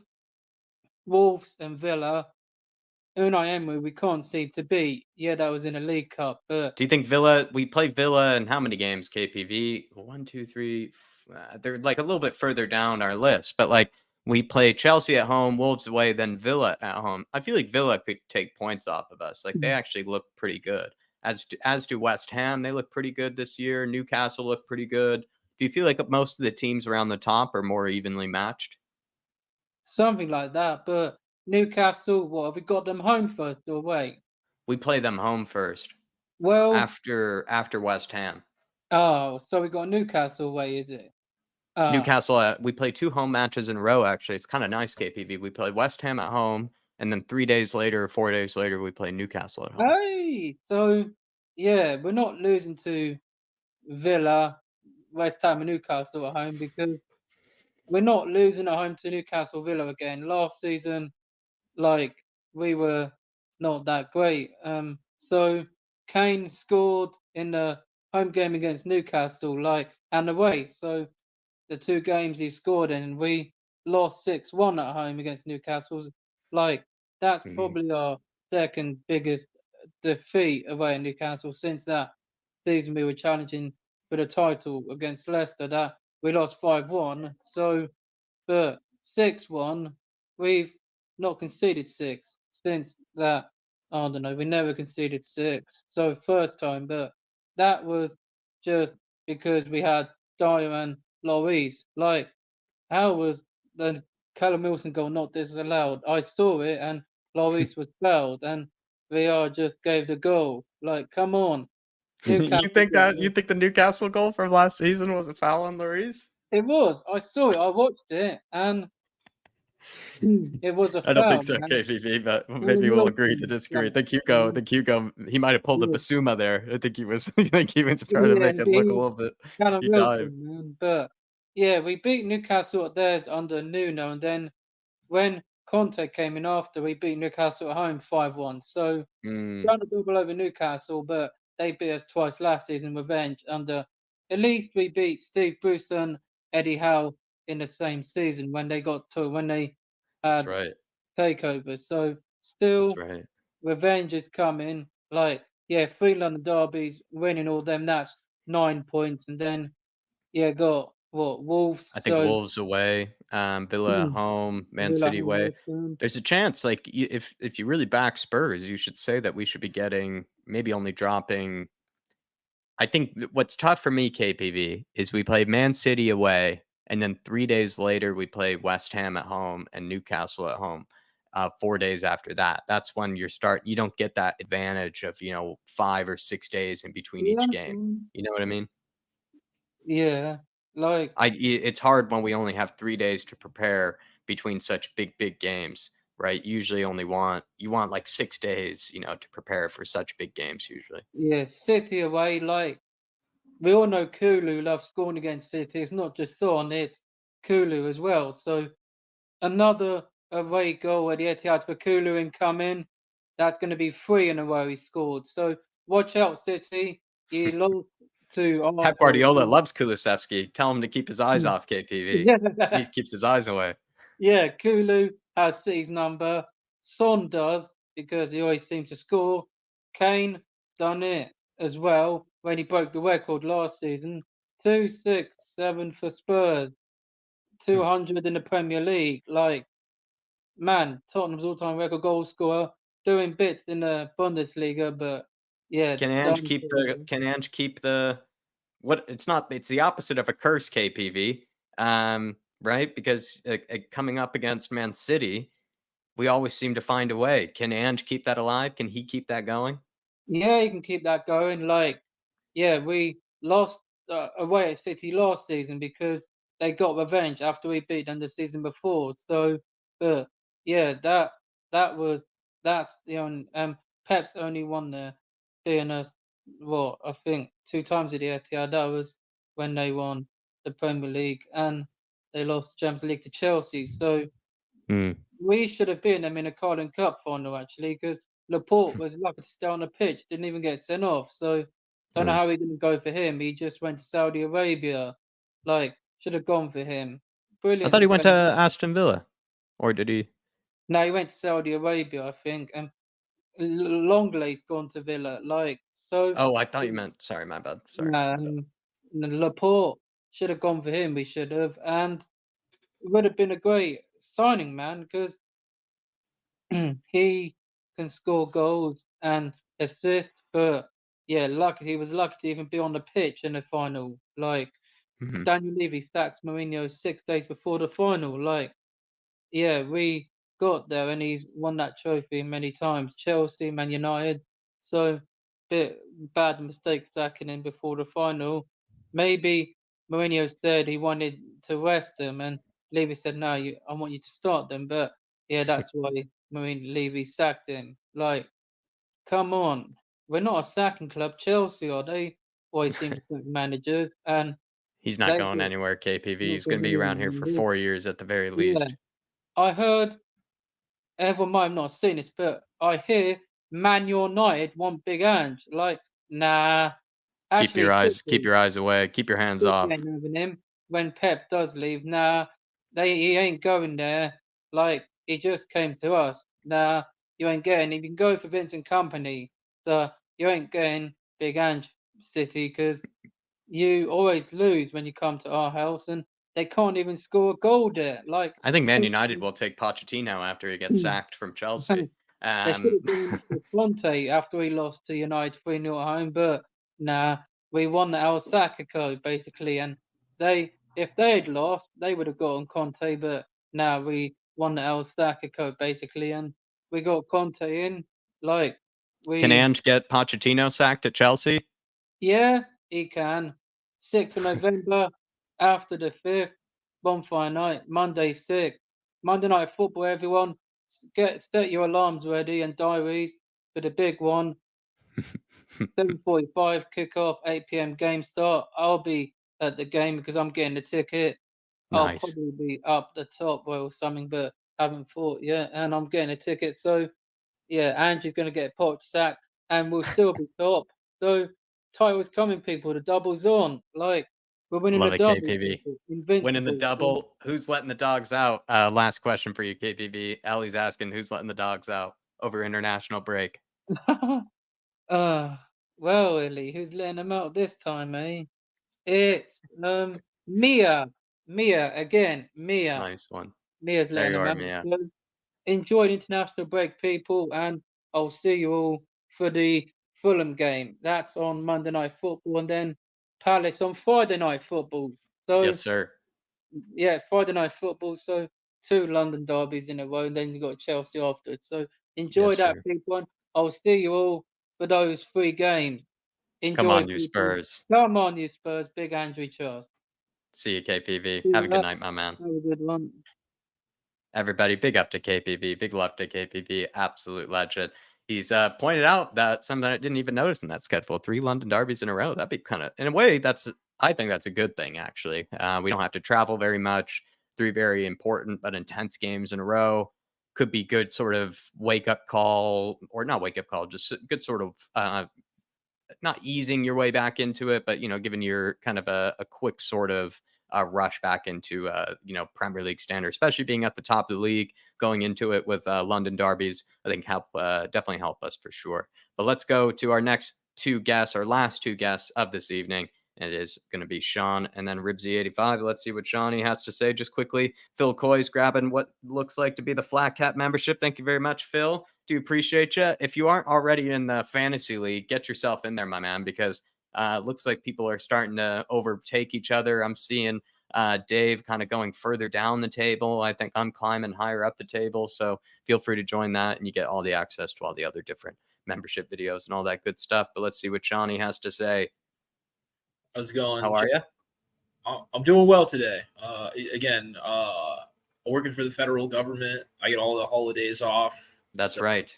Been taking advantage of today, playing a little bit of FIFA and just catching up on all the chores that I didn't do while I was watching soccer through the weekend. Yesterday was really good, for the game. So I don't blame you. I wouldn't have. Maybe. I somehow got things done, but there was so many good games yesterday. I mean, I felt like that Arsenal Man City game was just really, really boring for about 70 minutes. I agree. Good at the end, but Neither side was really looking at it. And again, I think part of that comes down to those injuries. I mean, Arsenal came alive when you brought on Martinelli and some of those. And we're starting to see those players coming back, which will make it a bit of a tighter, I think, race with Arsenal, at least for the next month or so. After the international break, trying to pick up points. The City still looks a little bit lost. I mean, they'll have Rodri back, but I mean, I think their biggest threat is De Bruyne. He comes out of nowhere to score a screamer to win that game, or to well, he's just a world-class player. Assist in there, and without him, they're not as threatening on a day where everything isn't going well.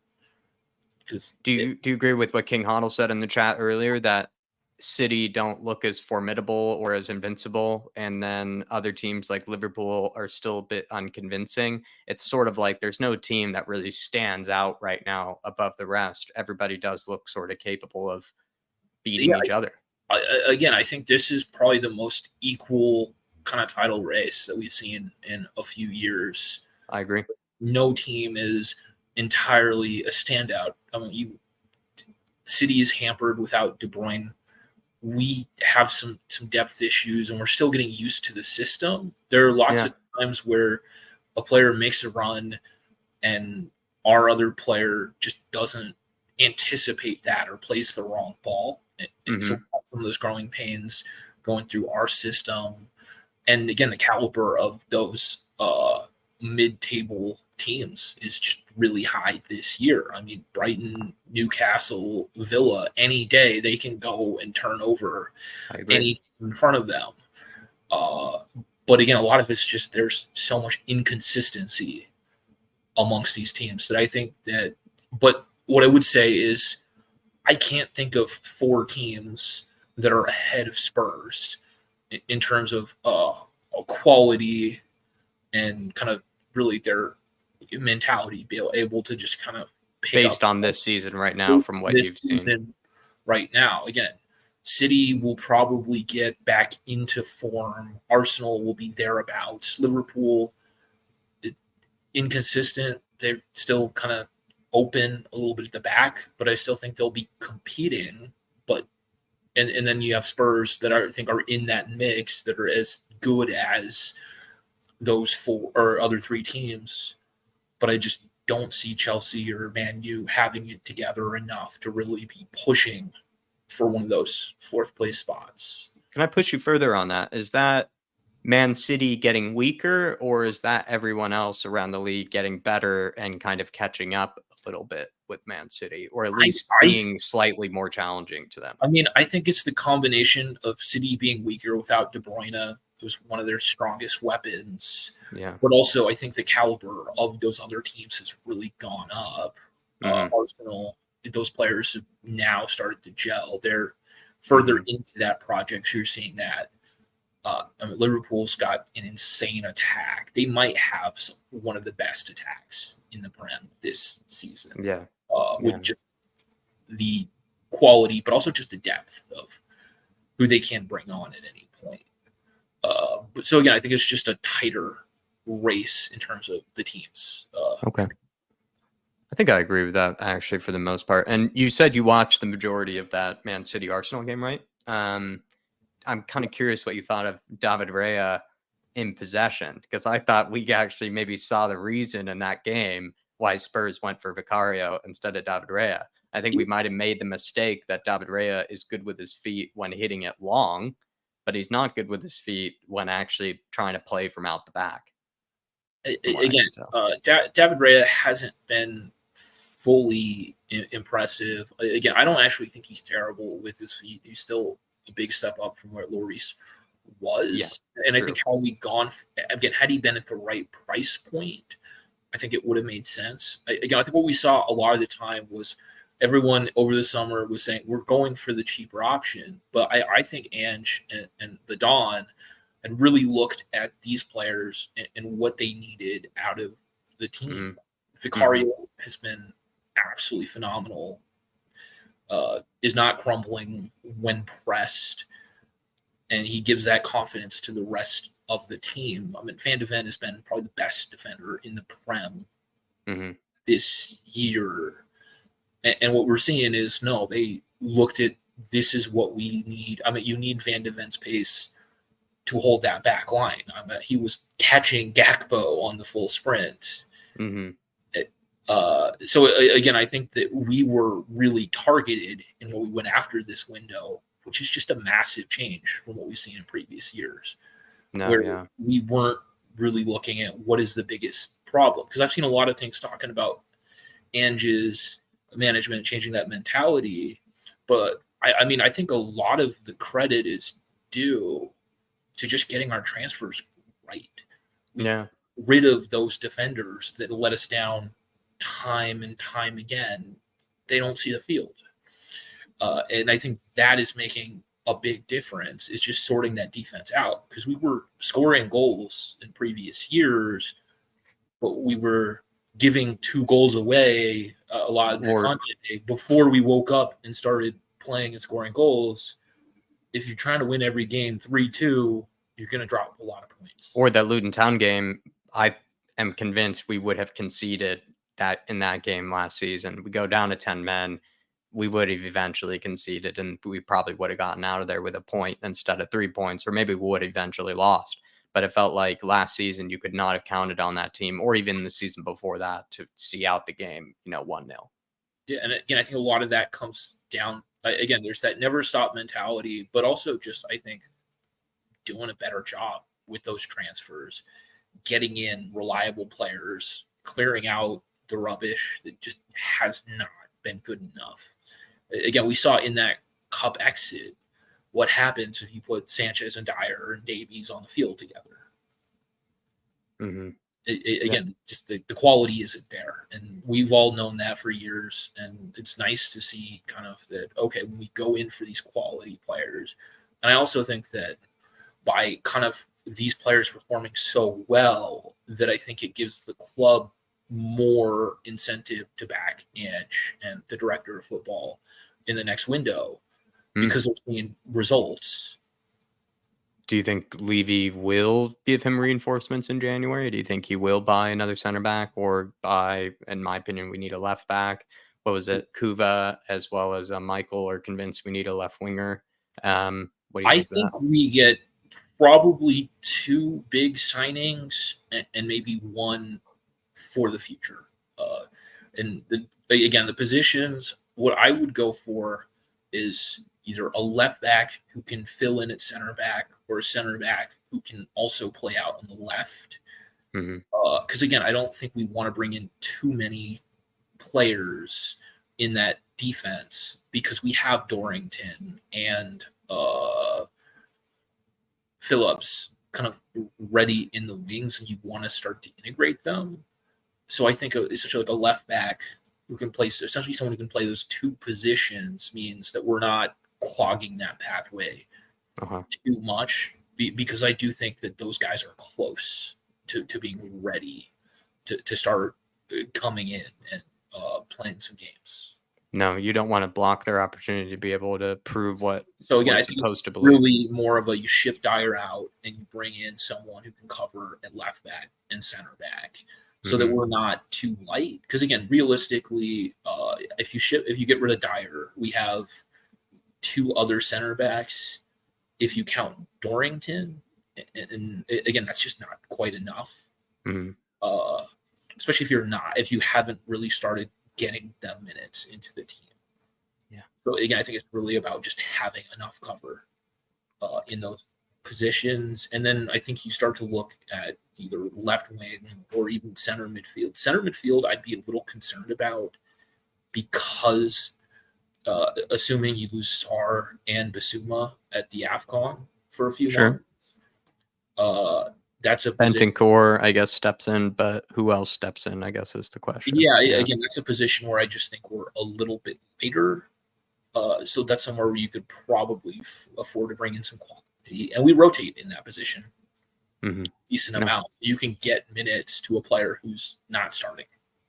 Yeah, no, I agree with that. I'm a little worried about January, but I also feel like it can be there are players even like Jamie Donnelly through the academy who could even be given, kind of a chance. You never know with Brian Hill. He could be given a new position.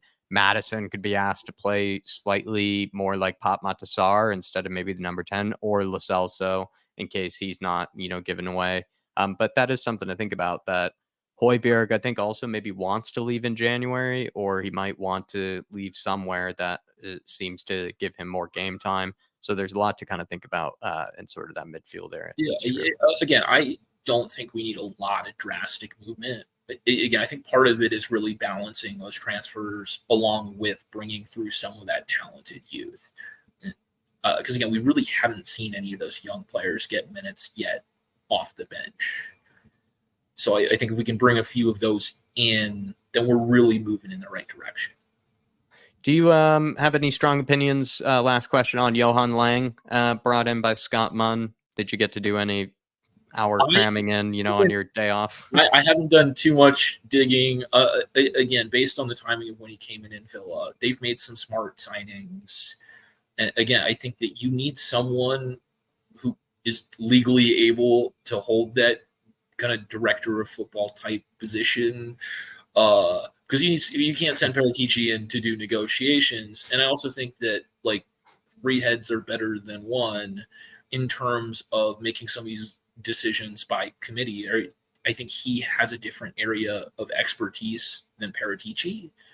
And again, if you can get both of them kind of looking, and if you can get both of them being like, I'm really in favor of this person, there's a really good chance that we have a player there. If they're both kind of seeing it.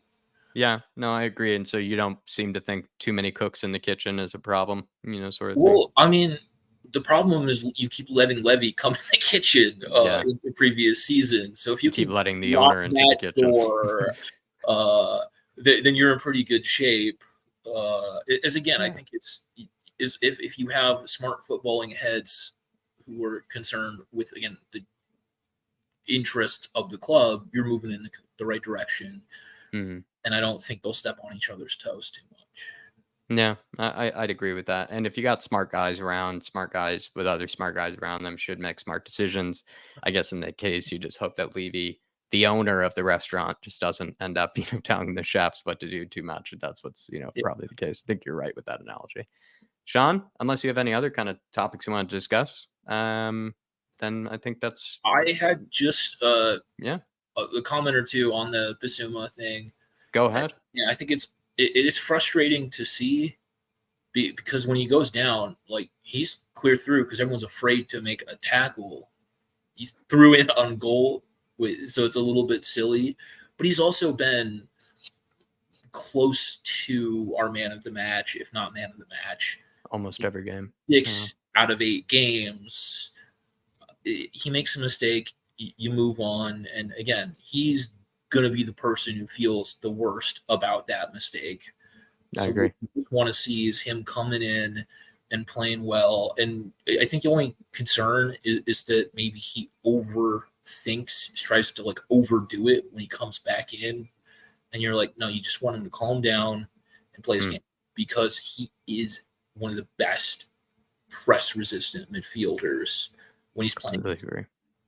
And honestly, he could use the rest for a game. I think it's just in terms of just resting the legs a little. I think he'll come back stronger than before. He's almost a victim of his own perfection when he did that, because then everybody, was holding him to this really ridiculous standard, but then not, showing him enough credit and enough praise for what he's been doing already this season. I completely agree with that. And again, we couldn't take him off the field and really rest him to this point because he's so good. We don't have anyone quite in that mold. So again, him taking a game off, it could actually do him some good, because I felt like he struggled a little bit to maybe complete the full game a few times. So I think a little bit of a rest might help. Again, it looked like he was carrying a knock from the end of that Liverpool game from that terrible challenge. So again, a week off could be what he needs to get back to full boss mode Bissouma. I agree. Really, and that's where we want him to be. Sean, great convo as always, sir. I wish you best of your night with with some FIFA and a 4-day work week and as well, whatever you can do to take your mind off of things during this international break. Yeah, we'll see. Hopefully the U.S. doesn't let us down too much this year. Maybe not. Alrighty, Sean. Have a good night, sir. See ya.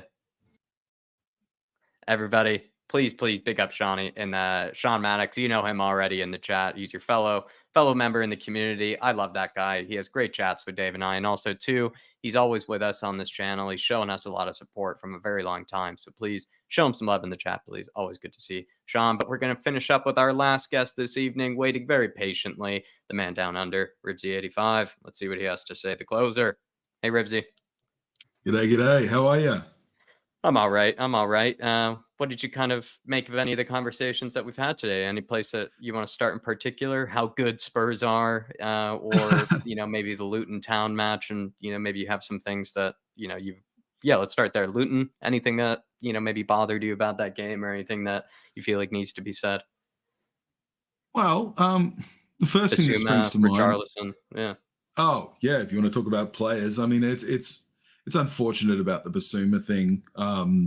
Obviously, he didn't exactly complain too much when he got that second yellow, and he knew what happened and what he did. So, you can only just support the guy. He's been playing so fantastic for the season so far, and you could see a little bit of frustration there, and he wanted to have that sort of heroic moment and didn't pull off. So maybe that'll. That's probably something that if it's going to happen, it's good it happens in a match like that where we can still come back and get the 3 points with 10 men. So I'm not going to judge the guy too harshly for that. No. Really unfortunate Richarlison's finishing again. It felt a little bit in the last couple of matches that he was starting to come right. But what do you make of my conundrum that I think he's actually playing okay, and that he's creating chances for others, but he's just not finishing, which is kind of what he needs to do because he's £60 million or 60 million euros. Like, you can't do one or the other. You kind of do have to do both if you're worth that. It seems like he's that textbook sort of, you pay big for someone, and then it affects them mentally, whether it's something else, maybe doing it to him as well, or it's a combination of things, which is probably what it is. It's probably a whole bunch of different things happening in his life, but you can't have someone for that kind of money wear a number 9 shirt and not be able to finish within inches of the goal. Or even really nowadays, it's like those 2 chances, like most Premier League forwards finish those 2 chances. Like the first one, what I found funny is on Twitter, I don't know if you saw, but a lot of people are making a deal that he deserved a penalty or something for the first one. It's like, maybe, the guy made it a little bit harder on him, but still, like, it looked harder to miss than it did to score, even if a guy was pulling, your jersey. And then the second one was kind of just such a clear cut, you're through, and you have 1 or 2 touches, not even first time, you have 1 or 2 touches to get yourself under control, and then you can, either hit it near post or hit it, you have a variety of ways to finish it past him, and he couldn't do it. And I know Porro missed almost an equally good chance kind of afterwards, but Porro's the right back. He's not. Yeah, Porro's a fullback, so we can and he was maybe almost excuse closer him missing with the effort. every now and then. He was nearly closer with the effort too.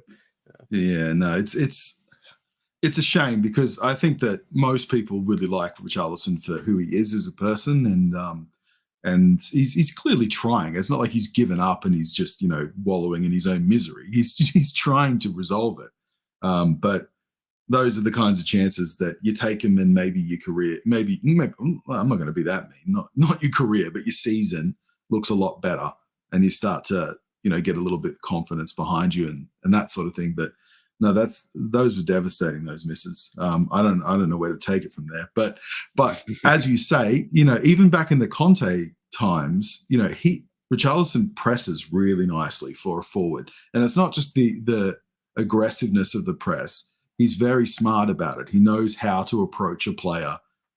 It's not just running straight at them. He knows how to sort of make that passing channel really difficult, and he knows how to basically get himself up in a way to be a nuisance to the players as they're trying to pass it out from the back and force them to make decisions that they don't want to make. So he's still got a lot of use. I'm not going to sit here and say he's a complete waste of time, because he's not. He's far. Well, that's where I better think than- I was getting at with my question. I think you just had the right wording there. Like the rash, or the, especially if you were, I know you were for parts of it for the watch along, like when he, like at halftime, it was just, filtering of Richarlison, like, this guy is useless. This guy is, can never play again, sort of things. And that's where I just sort of found myself like very conflicted, where I was like, yeah, he's just missed probably two of the biggest chances any player has missed all season. But at the same time, he's not been the worst player on the pitch. He's actually been useful, like, in the game. And that's where you struggle, where it's like when a guy's actually useful and he is helping us try to create and try to win the game, but then he's not doing everything. It's, I don't know, it's conflicting for me. And what even Sean brought up, or if someone brought this up, I'm pretty sure it was Sean, or it was Ian, I forget now at this stage, but it was a good point that if we were playing poorly, there should be pressure on Richarlison, because you need him to step up. But the fact that everybody is playing really well and he's just the guy left out that isn't playing as well as everybody else, it's not the worst problem in the world to have, and it's not a big deal in a way. Yeah, it's one of those. Yeah, you're quite right. You can't the shortcomings in his finishing are perhaps showing out as hard as strongly as they are because of the overall relative performance of his teammates and players who you've seen in their careers be up and down, like even Maddison, right, who's been absolutely fantastic for us and is probably the best number 10 in the league at the moment. Well, at least is arguably the best number 10 in the league. I've seen him play pretty badly before, not for us, but for in this league. He's in the form of his life, in my opinion. And when you've got players like Richarlison, where you've seen them play better for other teams, like I've seen him play very well for Everton in the past, and he's clearly not playing his best football with us. And he's probably the only player on the field who is not currently playing the best football I've seen them play, which obviously makes him stand out, right? You're looking at him and going, what's wrong? Because, you get paid plenty of money and you got lots of support. You got a great team around you. And it doesn't seem like anyone's giving you negative, no one's, coming down on you hard for not finishing as he should be. And even the fan base is quite understanding because we're undefeated. So, I mean, how harshly can we treat anyone at the moment? And so it would feel from our angle that he shouldn't have any pressure on him. But maybe that makes it even harder for him, because if you know about his upbringing and stuff, he's always had massive pressure on him to perform. Because when he looks like he's been carrying the world on his shoulders, he does, like people say that, it looks like he's carrying the world on his shoulders. It's kind of because he is. He's had that sort of pressure on himself for a long, long time. And he just has that sort of face, I think, as well, where he just, whatever he's feeling in the moment, you can kind of easily tell what it is. And I feel like there's always this need to kind of have a really strong reaction with Richarlison, but with how well everybody is playing, it's almost like it buys him more time, I think, with that. And if we were playing really poorly, he gets less and less and less time to try to come good. But the longer we keep playing well, I actually think he buys himself time. But I agree with whoever said it earlier. You probably only give him this year. And then after that, you probably do have to just be ruthless, and you have to just look at him and just say, hey, you've had your chances. You haven't taken them. Scott Munn making moves, Ribsy, and he's brought in Mr. Johan Lang. It's something you've woken up to this morning. What do you make of our new director of football? I don't know. He's from the. Is he the guy from Villa? Is that the guy? Is that the guy that we ended up on? And he came there in 2020. So, what is your thoughts of Villa since 2020? Basically, have they turned it around? Well, it wasn't long before. That they were in the championship. So I guess you got to say that, right? The obvious improvement. Look, I've got. In terms of this recruitment team that we have at the moment, and I'm going to extend it to staff recruitment because why not? They got Ange in, and Ange has obviously got an entire new coaching staff under him that he's picked from wherever he's wanted to pick him from. So You just got to trust them that they're bringing in the right people, because I mean the current crop, you got to say that they've proved that they can do it. Staff recruitment and I guess player recruitment as well. And I have no opinion on who he is. I know his name and I know where he previously has been a football director of football, but apart from that, I mean that's it, man. So. It sounds like it's a relatively large team as well, that it's not going to be like one guy making these decisions. And if you Alistair Gold was talking about how much Pochettino, God, and Ange, yeah, Postecoglou, Ange Postecoglou. I do know his name. It's just early for me. So he seemed to actually lead a lot or push a lot of the recruitment himself in terms of player recruitment and such. So over the summer, obviously, yeah. So it's as long as there's still the same people who are responsible for that sort of recruitment who are involved in the process, then I can't see a downside to bringing in someone who's obviously performed well at this level of the game. So sure, why not? I'm sure he'll be fine until he proves otherwise. So he's got my support. Do you believe in too many cooks in the kitchen? Do you believe too many minds, too many strong opinioned guys on talented players? Like, could that be a problem for us? Yeah, well, I mean, there's obviously could potentially be a problem, and that's one of the things I think that they need to be mindful of. But in the same way that they seem to be quite talented at building, if you want to look at like team culture and the way the new recruits have gelled into the team in terms of playing staff, it seems to be that they have an ability to actually not just pick players based on ability, but how well they're going to get along and how well they can build a team culture. And I'm going to just assume that extends to backroom staff as well, without any evidence showing that. But why not? If they know how to build a team that actually can get along, and the too many cooks thing shouldn't be too much of a problem, provided that they're, the egos are kept in check and they all know how to work with one another. It was something that, though, Ali Gold wrote about last year, that there were too many cooks with Steinson, with Gabbanini, and all these guys, and Holding, and all these people. Yet here we are a year later praising all of these guys for what they've done, like at the club. So I don't know how true that is, right? The whole too many cooks in the kitchen.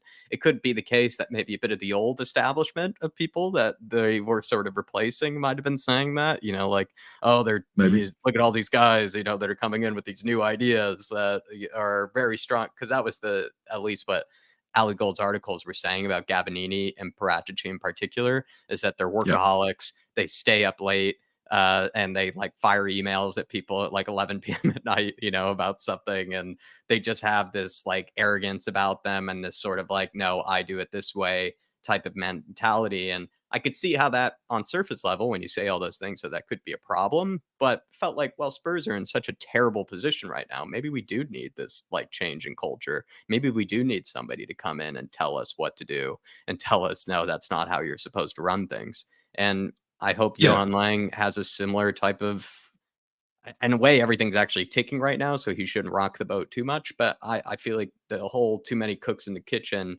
sounds like a correct thing in theory, but didn't seem to be the case for Spurs. Actually, it didn't seem to be a problem for us, from what I could tell. Yeah, I don't know. It's always difficult to know when a journalist gets their hands on, and I know Gold's well, he's pretty only good told at getting what he's told. quotes. Yeah, exactly. So, but I mean, it could be that he's getting that from multiple like mid-level or lower level staff who are getting, cross communication from, these different guys in higher positions, where they're getting something from Paratici at 11 at night, like you said, and then the next day at a normal hour they're getting something that's contradicts that in the early morning or something, and then they feel as though they're getting they're getting directions from two different people, and then they might say to Gold something about that, but that opinion might not extend up all the way to your Paraticis and your higher level guys, because they might just be like, well, okay, yeah, he didn't see my email and then it got, and then something else got sent to something else. Like, it's not a big deal at all. So I don't know. Yeah. It's hard to say. It is hard to say. Do you have any opinions about maybe how long Spurs will stay top of the table? Or maybe this is a better question. Well, I forced Michael to answer this. I was like, would you now be disappointed? Would you be disappointed if Spurs now finished outside the top 4? Like, are you now expecting Spurs to finish inside the top 4? I feel like that's a... Well, historically, I'm now asking you to be disappointed. Well, sure. I mean, yeah, actually, I would be. I would be only because historically, teams that are in this position at this point of the season go on to finish in the top 4. And often win the league, So I'm not saying we're going to win the league because, honestly, I still feel like it's really early days. But historically, it can be done. In terms of top 4, I think it's, and especially, I would say top 5 because that's sort of that still gives us Champions League place this season, and I really think that we're good enough to be there. But I will say, and I don't know whether everyone remembers, but just before the Arsenal match, remember there was very popular on social media. Everyone was sending around the relative difficulty of all the teams played for each person. And then if you noticed after the Arsenal game, we haven't seen that anymore. You know why? Because Spurs have played a bunch of hard teams and we're still on top of the table. So that's not relative to the narrative anymore. That now. We're not. It's not about how difficult the teams are that you play. It's about something else because Spurs can't actually be good. So I would say that there has been. Look, realistically, there have been chances where we've got slightly lucky. It's true, and but those are the things. I mean, you got to take the luck when it arrives, and I think the Sheffield game is probably the best example of being able to turn that into 3 points. And that's actually, if you've seen Sheffield play since then, that's absolutely killed their season. They haven't been able to recover from that yet. So that's a sliding doors moment for 2 teams, maybe. But no, what you're right about, like teams needing luck, in that even Liverpool, when they won their title, I mean, the reason the Liverpool nickname comes to existence is because that title came from VAR. It came from them having numerous 90th minute decisions that seemed to just randomly go their way and helping them get the points that they needed to sustain that title race above Man City that season.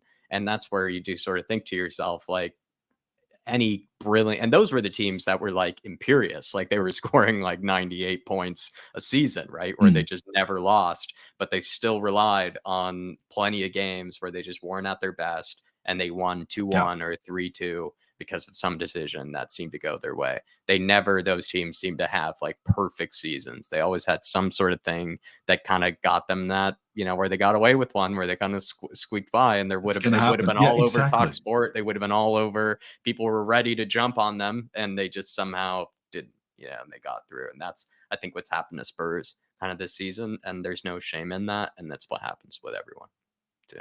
Especially at home, like when the crowd sort of willing you on and you're grinding out a tough result. I mean, they can say Spurs got lucky all they want. And yeah, there's an element of luck to it. Absolutely. I mean, there's an element of luck to nearly every game in the Premier League, I would suggest. But because of those weird deflections and such, sometimes you see those teams that, they get less than 1 XG and they got barely any, they got barely double digits possession, and they get a win because of some wild deflection or something, or some set piece that turns into a disaster or chaos, and that happens. So it's the opposite happens as well. Sometimes the better team just is not playing so great and gets down to the last 10 minutes and they're fitter and better footballers, and they finally get the result. And you look at a lot of the talk around Spurs, and they focus on the luck aspect as opposed to the better team grinding out the result, which is what we've been doing. It's almost like they appreciated us being good. It's almost like they appreciated us being good for 5 weeks, but now that we've been good for eight or so weeks, they now don't like it, and now they're starting to kind of flip the switch. Where all of those videos of, it's definitely true for some of them, yeah. All those Postecoglou videos of like how Postecoglou has turned around Spurs, like have like completely gone away, and like oh my God. With the robot talkie voice, like the TikTok, like you like the low rent like JPEG images and Well, Oh, the man. Chelsea I fan can't channels stand that were that stuff. making those are, they're now sick of us, so they're back to, not making those videos, I think, as much anymore. Was there something that, Yeah, that's true. is there something I didn't get to let you talk about that you wanted to talk about, Ribsy, tonight? No, man, great show as always. I jumped into the queue about an hour after the start because I was still in bed. But I'm glad no, to get it's to been come good. on. I'm glad to get to come on, No, sir. it's been fun, Sorry you man. missed Dave. Good times. Any good Yeah. remedies that you would give Dave for the throat? Anything that you subscribe to? Lemons? Any particular teas? What's he got? of Like any a kind? flu or something? Or He's got I wouldn't say it's strep throat, but I think it's something like that. I think it's a pretty bad sort of throat kind of thing that he's got going I don't on. know. A big My bad mum flu. always said put some baking soda in some warm water and gargle that. Okay, that sounds like Can't a hurt anyway. old It's not going school to kind of- poison you, so that sounds like what Ange would recommend, kind of old school, but a bit painful, so it works. that's it. Can't afford real medicine, like so it get was some with the shit old from the days. cupboard. Yeah. Yeah. A little painful, so it's working. Yeah, there it is. There's our remedies from Ribsy. And I think there it is. I think you're the last guest as well, Ribsy. So appreciate Awesome. you. Good times. Appreciate you closing it out with me, sir. All right. No worries. Anytime, man. See you, my man. Come on, you Have a good Spurs. night. Come on, you Spurs. See ya. Everybody, big up Ribsy85, the closer of this evening of the fan show. Thank you to everybody that came on and had their say. I really enjoyed it all with all of you. Plenty of kind of familiar faces. No new faces tonight. No debutantes, but we'll get them in sometime in the future. I know Lisa was gifted that membership by Davey Shire at some stage. So feel free, Lisa, to come on and have your debut. Really do enjoy speaking with every one of you. I'm sorry that Dave couldn't make it. He's not feeling very well, and we would have maybe moved it to tomorrow, but then I'm flying tomorrow. And so I would have missed the fan show. So it would have been a solo ride for one of us. So I decided to knock it out myself. Really do appreciate all of you that came on and had your say. Plenty of guests. And yeah, look out for plenty more content. Dave's going to be taking it all over tomorrow. Hopefully he's feeling a little bit better and he's feeling a bit proper. But yeah, please, everybody, smash that like button on your way out. And we will be seeing you. Come on, you Spurs. In the big Ange we trust. We never stop. See you, everybody. Have a good one.